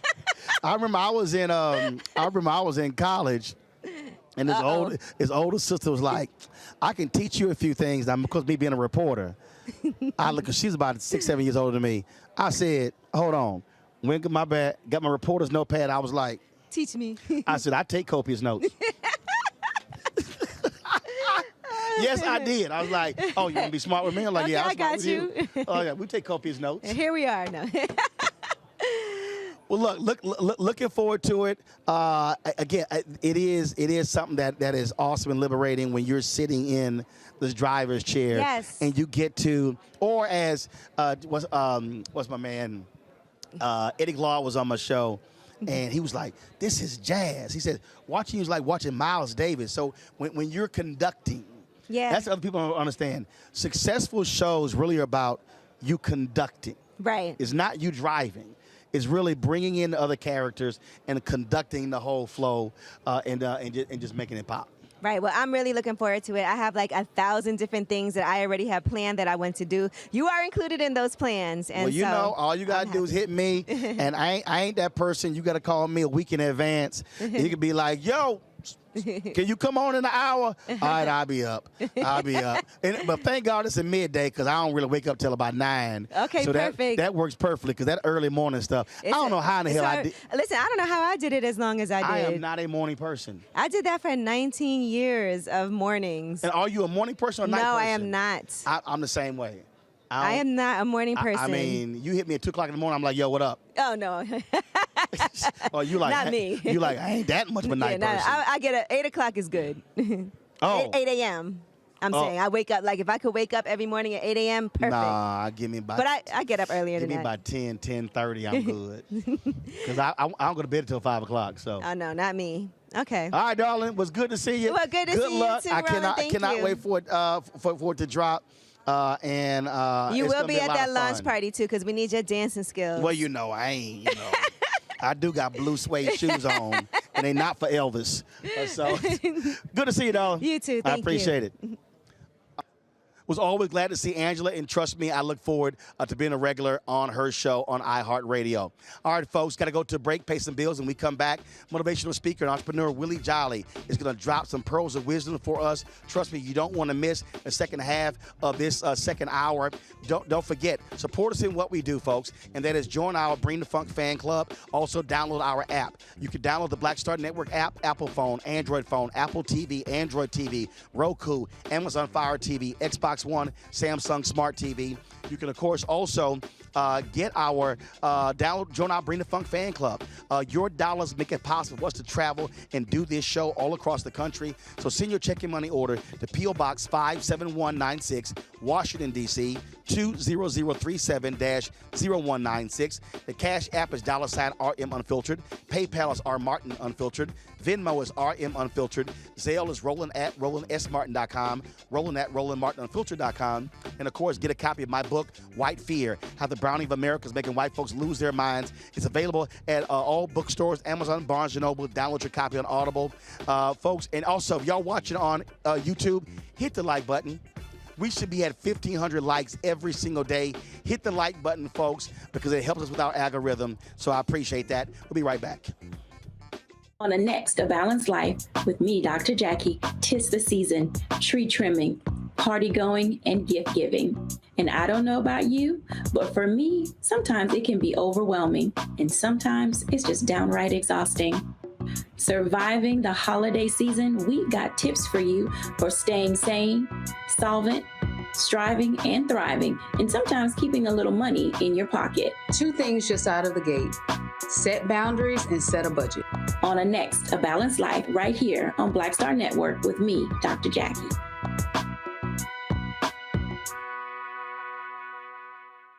Hi, I'm Israel Houghton with Israel and New Breed. What's up, what's up? I'm Dr. Ricky Dillard, the choir master. Hey, yo, Peace World, what's going on? It's the Love King of R&B, Raheem Devon, and you're watching Roland Martin, Unfiltered.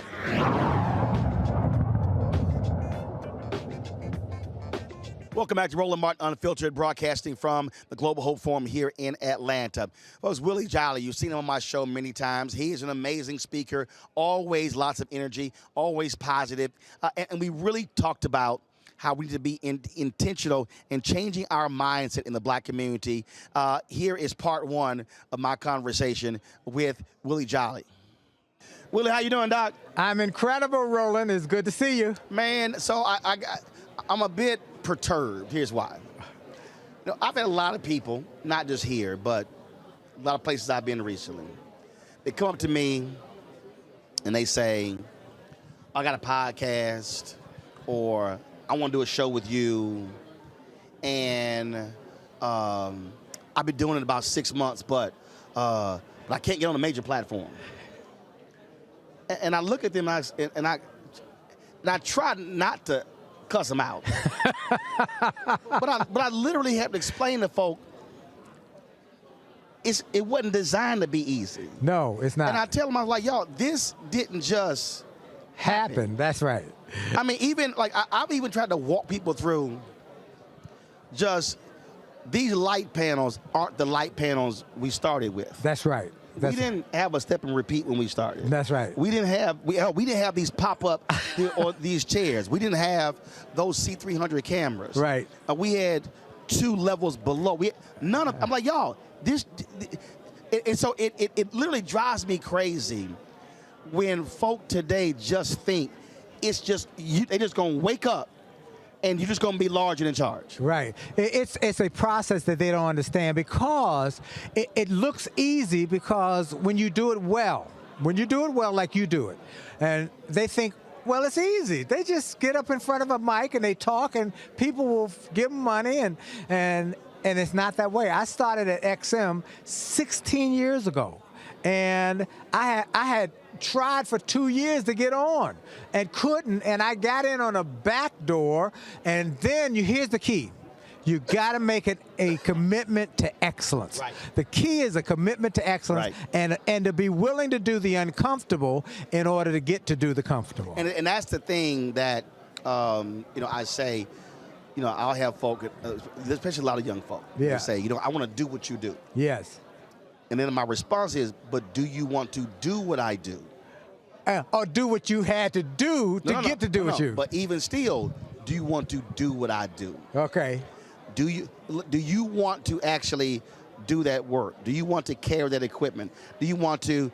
We were here in Georgia covering the Warnock runoff, and this guy said, "Man, I'm really impressed. I'm seeing you pack gear." I said, "Well, 2 of my guys had to fly out. 1 guy left. The gear got to get packed." Like I mentioned you one day on one of my shows.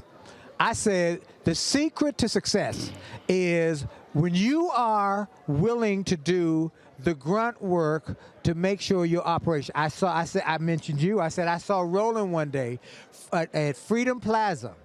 Roland was rolling up cords, putting stuff away.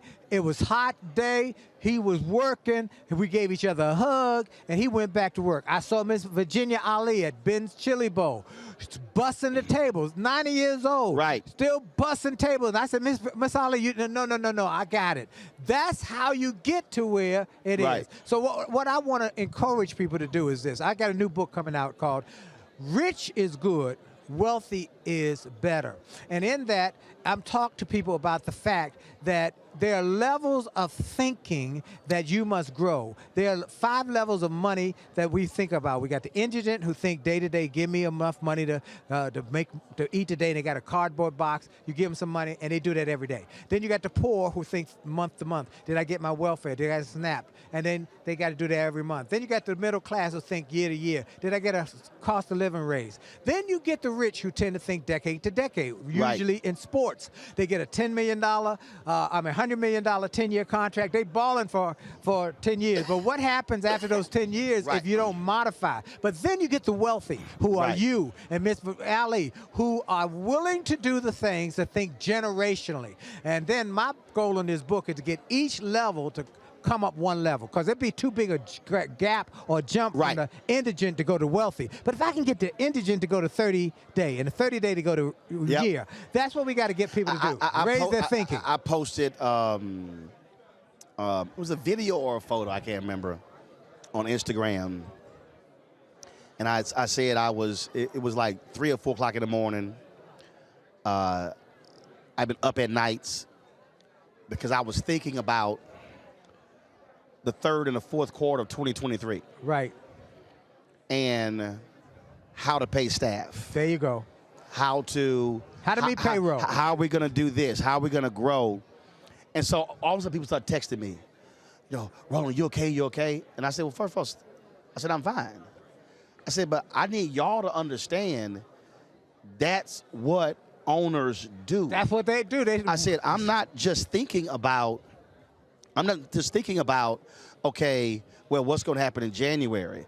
I'm literally sitting here now, okay, what's going to be our tax liability? What can I pay off now that's going to lower my tax threshold, bring it down to 0 versus sending $100,000, $200,000, $300,000, $400,000 to Uncle Sam, and which is a waste. I'm like, guys, that's how you have to be thinking. That's how you gotta be thinking. There are times, sometimes when it's hard for me to sleep because I'm literally thinking about 2023, 2024, and I just, and again, it irks me when people just walk up and they think it's just going to happen. I literally had somebody say, I want to get my show on a major platform, but it's hard. And I said, it's supposed to. It is hard. I'm like, what are you, like I tell them all the time, it was 4 years before I got signed at CNN. Yes. That was 4 years of free appearances on CNN, MSNBC, Fox, BBC, BET, on and on and on. Right. And I'm like, y'all, that's the work you got to put in. That's right. To go to next level. And I just think, Willie, a lot of folk, they want the recognition. Yeah. They want folk taking selfies with them. I'm like, but you got to do all that stuff that leads up to that. Absolutely. You got to do it, and you got to get a mindset. So that's the thinking that I want people to get. What I do and what you've encouraged people to do, because we've done a number of events together, is change your mindset. Your thinking determines your results, good or bad. If you think, and who you hang out with also determines your results. If you hang out with 9 losers, you're going to be number 10. That's for sure. So you want to be around people who are thinking, who are talking about ideas, about what's possible, and how to grow. And that's why I'm glad to see you here at this Hope Global Forum, because the people who are here are making stuff happen and are trying to make stuff happen. I think that the idea of how do you think differently, I've said this numerous times, that really what Black America desperately needs. John likes to say, John Hope Bryant, he likes to say, we need a reboot. Right. I like to say that what we desperately need is we need a complete reframing. I call it a reorganization. Some call it a rebirth. But we absolutely need to have a completely transform in terms of how we think. Right. Because I think what just happened, and I've just talked to Black people all over the place, that so many are stuck because they are seeing it, but they're only seeing what's right in front of them. Right, right. They're not actually seeing what's behind, what's around the corner. Right. And as long as we continue operating with an old mindset, we're not going to be able to break through and move forward. Absolutely. You got to think different. Now, I will tell people. Actually, the phrasing I use is a reprogramming. Reprogramming. Scripture, that's scriptural. Be ye transformed by the renewing of your mind, reprogramming. That you will be transformed by renewing, a new thinking, transformational, reprogramming, a different mindset. Someone took and gave you a brain transplant. That's why I'm encouraging people to read more. We're encouraging people that the difference between the winners and the losers are those who are reading. Everybody I've had on my XM show talks about how their library has helped them to become wealthy. And so Jim Rohn used to say, if you go in a $10 million home, it always has a library. Now, does it have a library because it's a $10 million home, or did the $10 million home is the result of their library? And I believe it's the result of your library. I agree, because I think for me, what I learned reading, what I learned studying, what I learned other people's mistakes and processes and where they failed. One of the best books I ever read. It was called "You Know I'm Dead When I'm Stopped Talking." I love that. And it is Jerry Weintraub. Okay. Movie producer, he's promoter, and it really is an amazing book. I was reading it. I'm on a train going to New York, and I'm finishing the book, and I said, I gotta tell this man just how great his book is. So I'm seeing the book where his office is, I think it was on the Warner Brothers lot. So I called Warner Brothers. Right. That's what a person like you and I do. Just call. And I asked, I want to speak to Jerry Weintraub. They transfer me. The secretary answers the phone, and she says, Mr. Weintraub is not in. So it probably was like 10 o'clock LA time. And I said, well, this is who I am. I just wanted to tell him how great his book is. And so left my information. About 30 minutes later, my phone rings. I'm still on the train. It's Jerry Weintraub. Wow. And I say to him, I said, look, you don't know me. I've seen your movies. I said, but your book should be required in MBA classes. Wow. It should be required.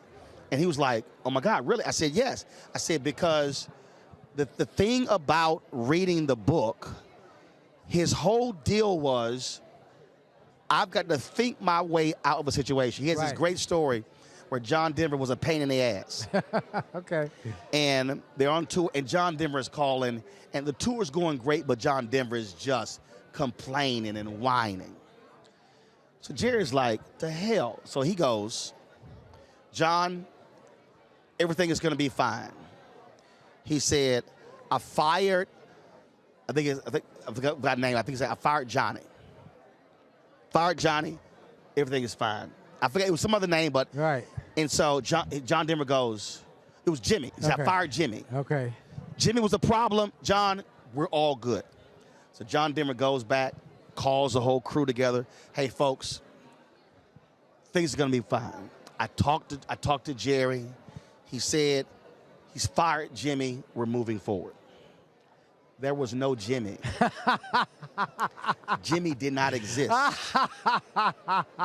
He needed John Denver to calm his ass down. Right. And stop being a worrywart. Yes. And so when he told him that, but he had to figure out, how can I get this dude to focus on singing? Yeah.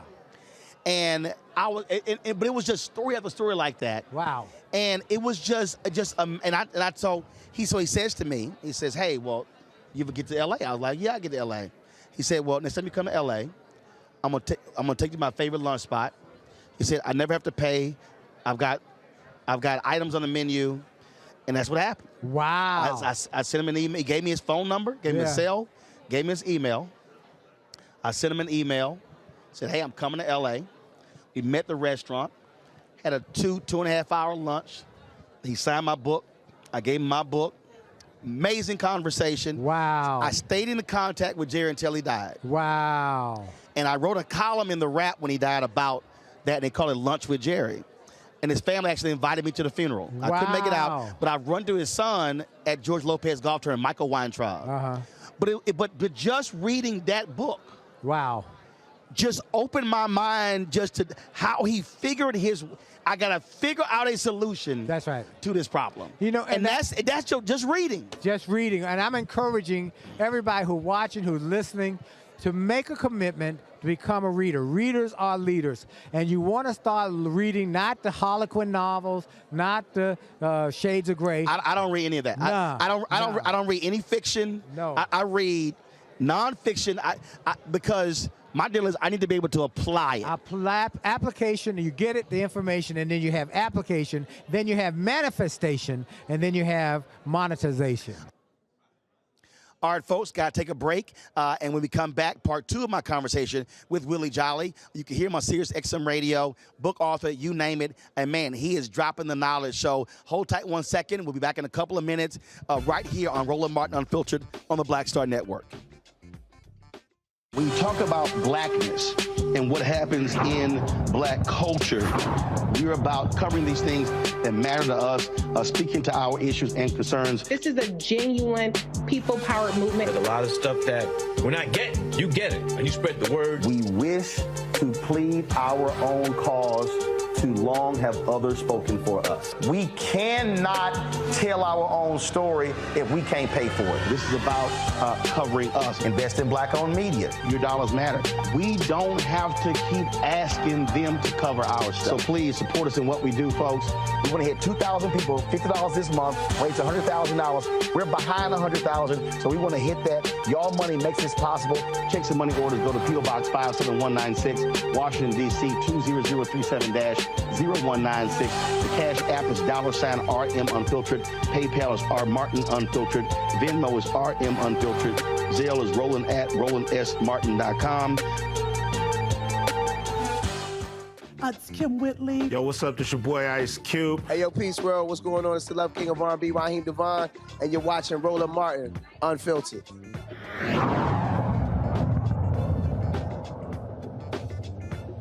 All right, folks, welcome back to Roland Martin Unfiltered on the Black Star Network. We continue with the conversation with Willie Jolly. I'm going to ask you this right here because I guarantee you get it all the time as well. Everybody and their mama think they can speak. Oh, everybody and their mama think they can speak. Everybody. And they think. Oh, you're just getting up talking. Right. And they pay you a lot of money to get up and talk. I can do that. Okay, yeah, okay. Without understanding that, like everything else, it is an art form, it is a craft. That's right. That you have to study, yep, and you have to know when you walk. what's that audience? Who came on before me? Right. How do they feel? Right. Am I between them and lunch? Yep. It's an art form. You're not getting up just talking. No, not if you're gonna. Here's those saying. Not if you're gonna be invited back. So what we encourage people to do is to learn and get mentors. Look, 2 ways to get to any goal in life: mentors and mistakes. Both will get you there. One just get you there with less headaches, heartaches, and knots upside your head. Mentors, get a mentor. Les Brown was a mentor to me. Hold on. This is what I want to know, though. Yeah. How did they become a mentor? Did they pick you, or did you pick them? I pursued them. Didn't just pick them. I chose them. I saw the people who had done what I want to do. Right. And then I pursued them. No, but you pursued them. But at some point, they had to make a decision. Yes. I'm willing, because here's why I'm saying that. Yeah. I use the biblical model of mentorship. Okay. Elisha pursued Elijah. That's right. But Elijah had to see something in Elisha. Him. That's right. To want to actually take time. That's exactly right. Moses picked Jonathan. Yes. It wasn't. So when people come up to me all the time, I want to be my mentor. I don't know you. Right. I don't know you. I ain't seen you work. So why am I going to invest into you when I don't know you? Right. It takes a process, and just what you said, I've got a number of mentees. I've got to see, I'm going to give you a task. I'm going to tell you to do something, and I want you to come back when that's finished. Most of them, like 90%, never do that task. Right. Okay. Oh, you at 97? I say 99.5. And in fact, here's what I've discovered. It's the craziest thing. I've actually been a mentee in media to far more women than brothers. Wow, okay. Sisters will call me, hey, Roland, I got a contract issue. I'm working on this. It's amazing how many brothers got so much pride they won't pick the phone up. Wow. I'm serious. Wow. I'm talking about, sisters were like, hey, Roland, can you look over my reel? Yeah. Can you look over this whole deal? And it's very few. I've got 2 brothers in media. Wow. 2 brothers in media who I mentor, give advice to. Yeah. It's probably 10, 15 sisters. So brothers, you got to the Roland. Now, we can't call them and just say mentor me. You got to say, what will it take for me to get your attention, or what can I do to help you? Yeah. All right. And then you got to do something. You got to do something and do some action. I got people come up and speak. And what I do first of all, Roland, I say, you want to speak? Okay, I'm going to send you to a website. It's called youcanspeaknow.com. Youcanspeaknow.com. When you go to that website, get that program. When you finish the program and do what I say do in that program, call me back. Very few. See, I stopped even carrying business cards. I understood. I don't carry business cards because I'm like, why am I going to print some stuff off, and literally 99.9% of folk never email, never. I'm like, no. So I'll tell people, they're like, how can I reach you? Send me an email. Right. And I'll give them the email. Right. And most of them never send an email. I just told the young lady who walked me over here, I told her, I asked her while we were waiting, I said, tell me about yourself. And I said, what do you do? She said, I'm a TV producer. I said, where do you work? She said, well, I used to work for this one, and now I'm working here, part of the program. I said, okay. Now, I said, this meeting, John Hope Bryant's Global Forum, incredible place to network. Here's what you got to do. Get the business card, and within 24 hours, send them a note. Give them a call. 24 hours, because 3 days from now, I'm going to be in another one of these places. There you go. And I'm going to be in another group of people, and I'm going to forget all the people who didn't hit me. But if you hit me, I'm going to say, oh, that puts an anchor right in my brain to say, oh, I remember that person. We talked after that. We communicated. Cool. What can I do to help you? Sometimes I'll say, hey, I got an opportunity. Somebody just came across my desk. There you go. Let me send it. Let me connect y'all right now. I do the exact same thing. Yep. It is to me, part of the deal for folks who truly want to be successful. It's the follow-up. That's right, the follow-up. Most people, they never, ever follow up. They never, or if they do, hey, I sent your email one time. Right. Like, I get 500 a day. You didn't send a second one? You know, and that's where persistence comes in. The persistence breaks down resistance, and persistence makes opportunities come alive. Now, one of the things you just said I really love a lot is the fact that you've got to follow up, and then you've got to make sure that I got it, okay? Because sometimes I get email, go to spam. I might try me again. And I told you if you reach out, I will respond. Just give me time. But you also have to have something to say. Yeah. If you're trying to get somebody's attention and that person's a busy person, you need to have something to say. And don't take a long time saying it. There you go. Come on. I don't need 2-3 pages for you to tell me what you got. Make it a paragraph. Or when folk walk up, look, you better have your 30-second That's right. pitch. You got a 30 When they say, seconds. can I get 5 minutes? No. And one guy got mad. I said, bruh, you see that line? I said, if each one of those folks in line asks for 5 minutes, that's an hour right there. Right. I said, no. You got 30 seconds. Right. And it's like, man, he's so brusque. No, you got 30 seconds. Like, Doc, if you cannot lay your thing out in 30 seconds. Well, which is why we're trying, and part of what we teach and train people, and you can get it on our website, the speaking programs, the goal-setting programs, the communication programs. Be working on your elevator pitch. That's it. Literally. And they say elevator pitch, yeah. I got on the elevator, National Press Club. One day, got on the elevator, and who's there but Bishop Desmond Tutu.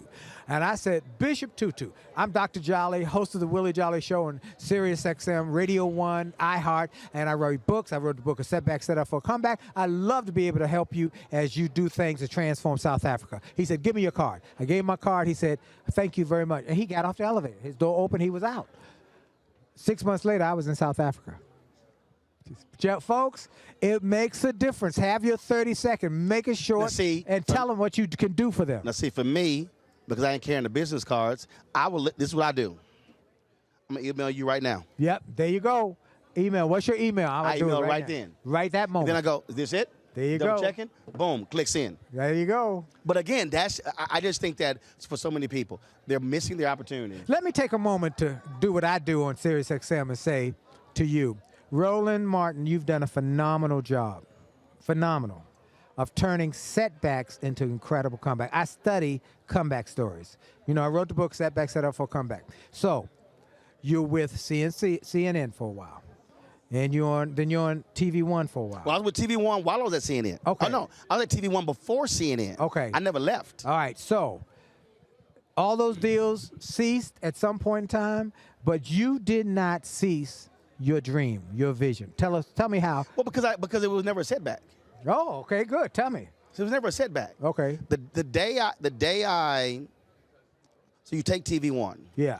Jonathan Rogers became the founding CEO of TV One. Right.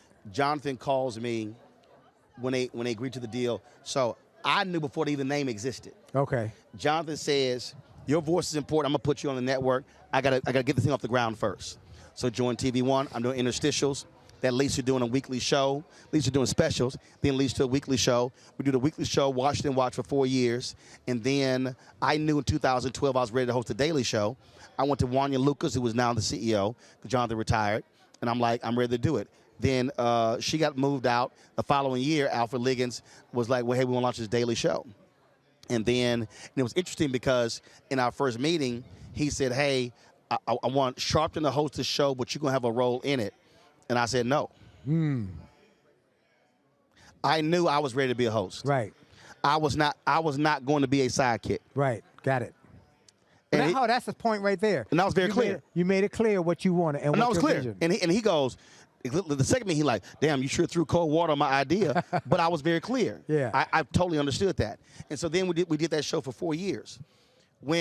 So when I joined CNN, the day I joined CNN, and this people don't understand, the day I join a place, I'm already preparing for the exit. There you go. That's what I wanted to get to. Always. That's what I wanted to get to. Always. I tell it's going to end. Every media person, every time you get a job in media, I say, start planning your exit the day you get there. It's going to end. It's going to end. It's got to end. Nothing lasts forever. Very, very few shows go 10, 15, 20, 30 years, and then the host retires. Very. So you start planning your exit literally. the day you join the station. So when I joined CNN, I tell my agent, Mark Watts, okay, we're going to go get us a deal that matches or exceeds the salary at CNN. Okay. Time during the morning show. Yep. We signed a Time during the morning show deal. I say, we're going to go get another opportunity that matches or exceeds Time during the morning show deal. Because I want to have I had a 360-degree view. Okay. So I had TV One, Time during the morning show, CNN, published my own books, had my own speeches. Yeah. So the philosophy was, if any one of these ends, I just shift. There you go. So that's exactly when CNN, Jeff Zucker comes, I knew he wasn't going to keep me. Yeah. He was going to cut salaries. So I leave in April 2013. We're negotiating the News One Now show. I had a publicist and a manager. They actually sent me a letter. Now, first of all, it was funny. I'd already dropped them. But they send me a letter, and they say, well, we're dropping you from this deal because your media profile has now lowered. Now, here was the crazy part. I lose CNN, but I sign a deal to host a daily syndicated radio show to Radio One, have the News One Now show, the first morning show talking to African Americans, and I'm on Tom Joyner. Yeah. And I go, how is my media profile lowered? In their mind, because I wasn't on CNN. Right. I'm like, no, actually, it's gone higher because right. I'm now hosting my own show. Right. And so in their minds, you're not as valuable. But I knew I was. Right. Even though I was at CNN, they wanted me to leave TV One. I said, why not? Why? Why am I going to give up my stuff on an idea of a promise? Right. No, I ain't going to do it. And so when News One Now ended December 2017, literally I'm sitting in the office and Alfred Liggins tells me they're canceling the show. I don't flinch. I don't move. It wasn't a punch to the gut. Literally, as he is talking, I'm literally listening to him and already saying who I'm going to call when I walk out of the meeting. Amen. So it never. So, folks, that's what I want y'all to get from this. It never was. So people like, man, you ain't not on major media. I'm like, okay, you don't understand. No. I own. That's the key. Control. That's what I wanted to get to. What I wanted folks to make sure you heard.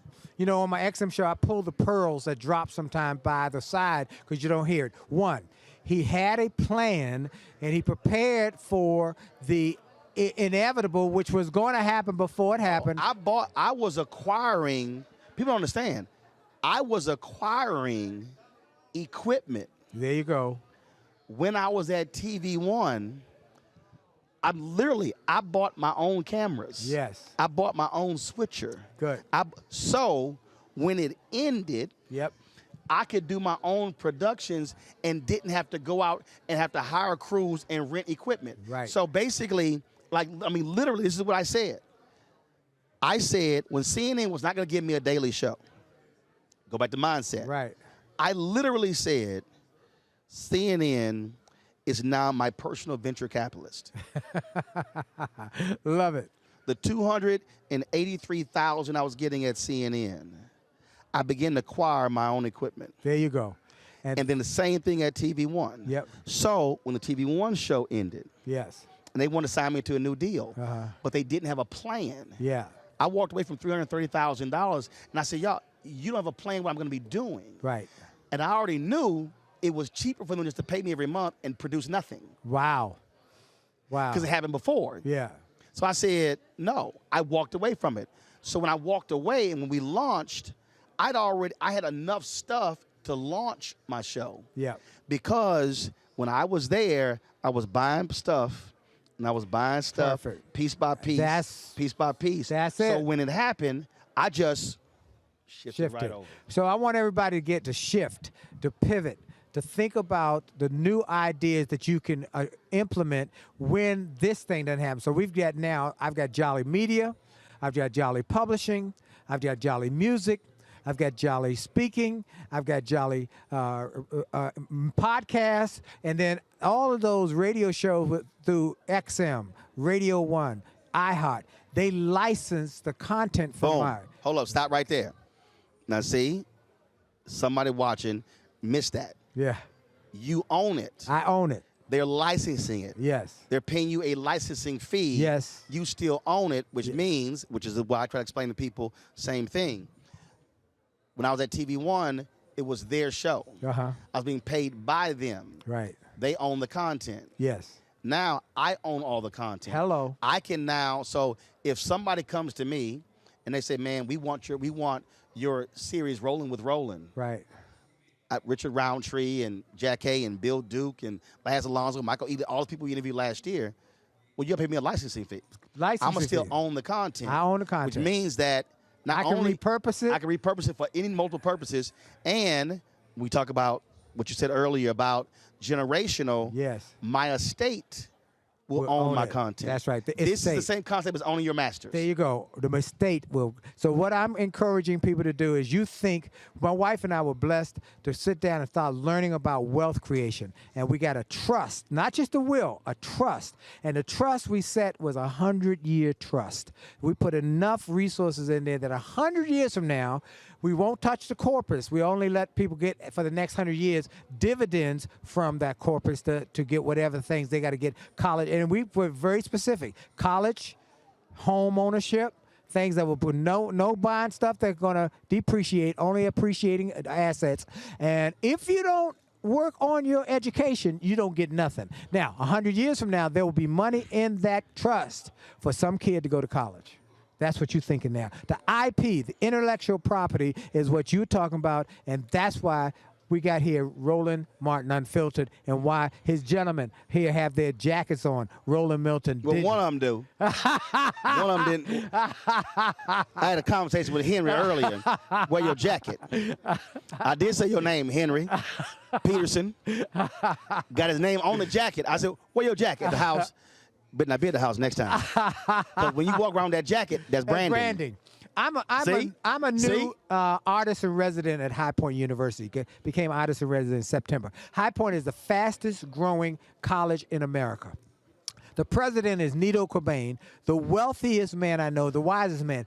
They brand everything. Boom. Everything you touch, they brand it. They got their picture up. They got something about High Point. I wear a High Point hat now because they're paying me. I wear a High Point hat on the plane, and people will say, oh, I've heard about that. Where is that? So you send your kid to go do a tour.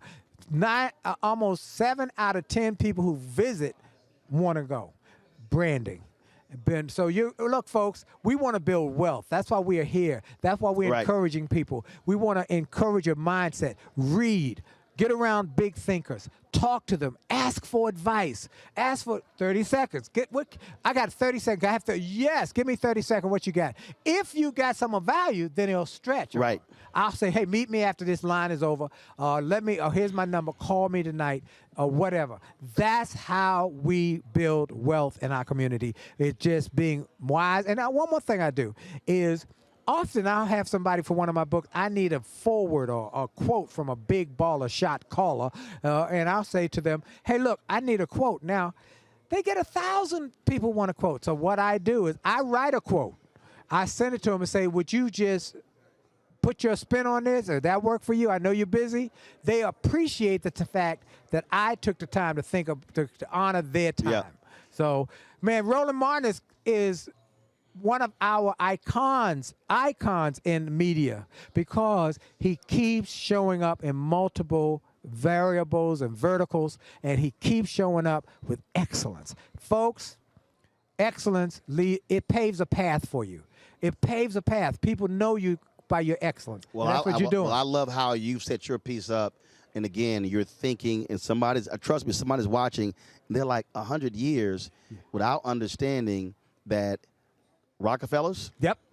Kennedys.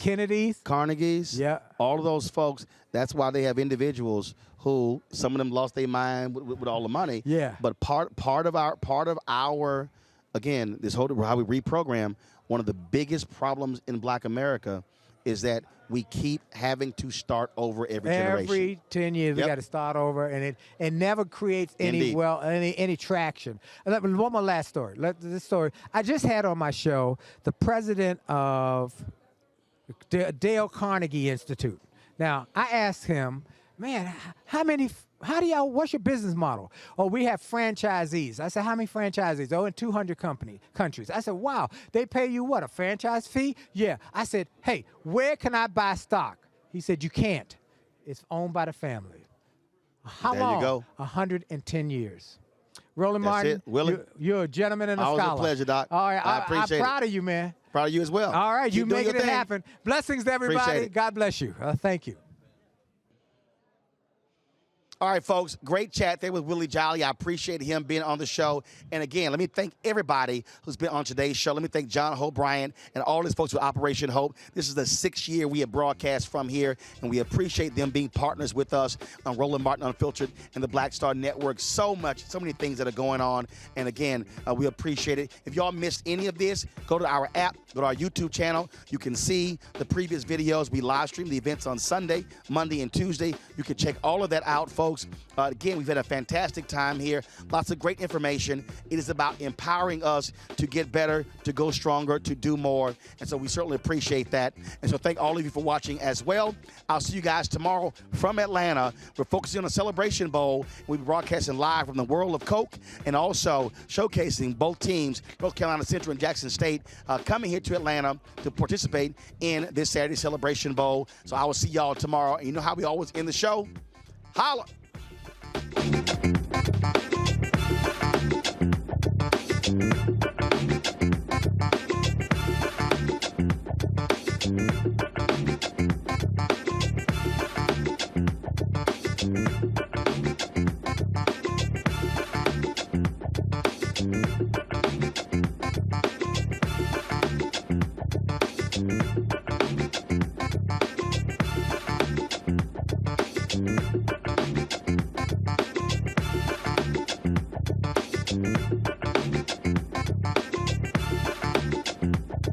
Mm-hmm.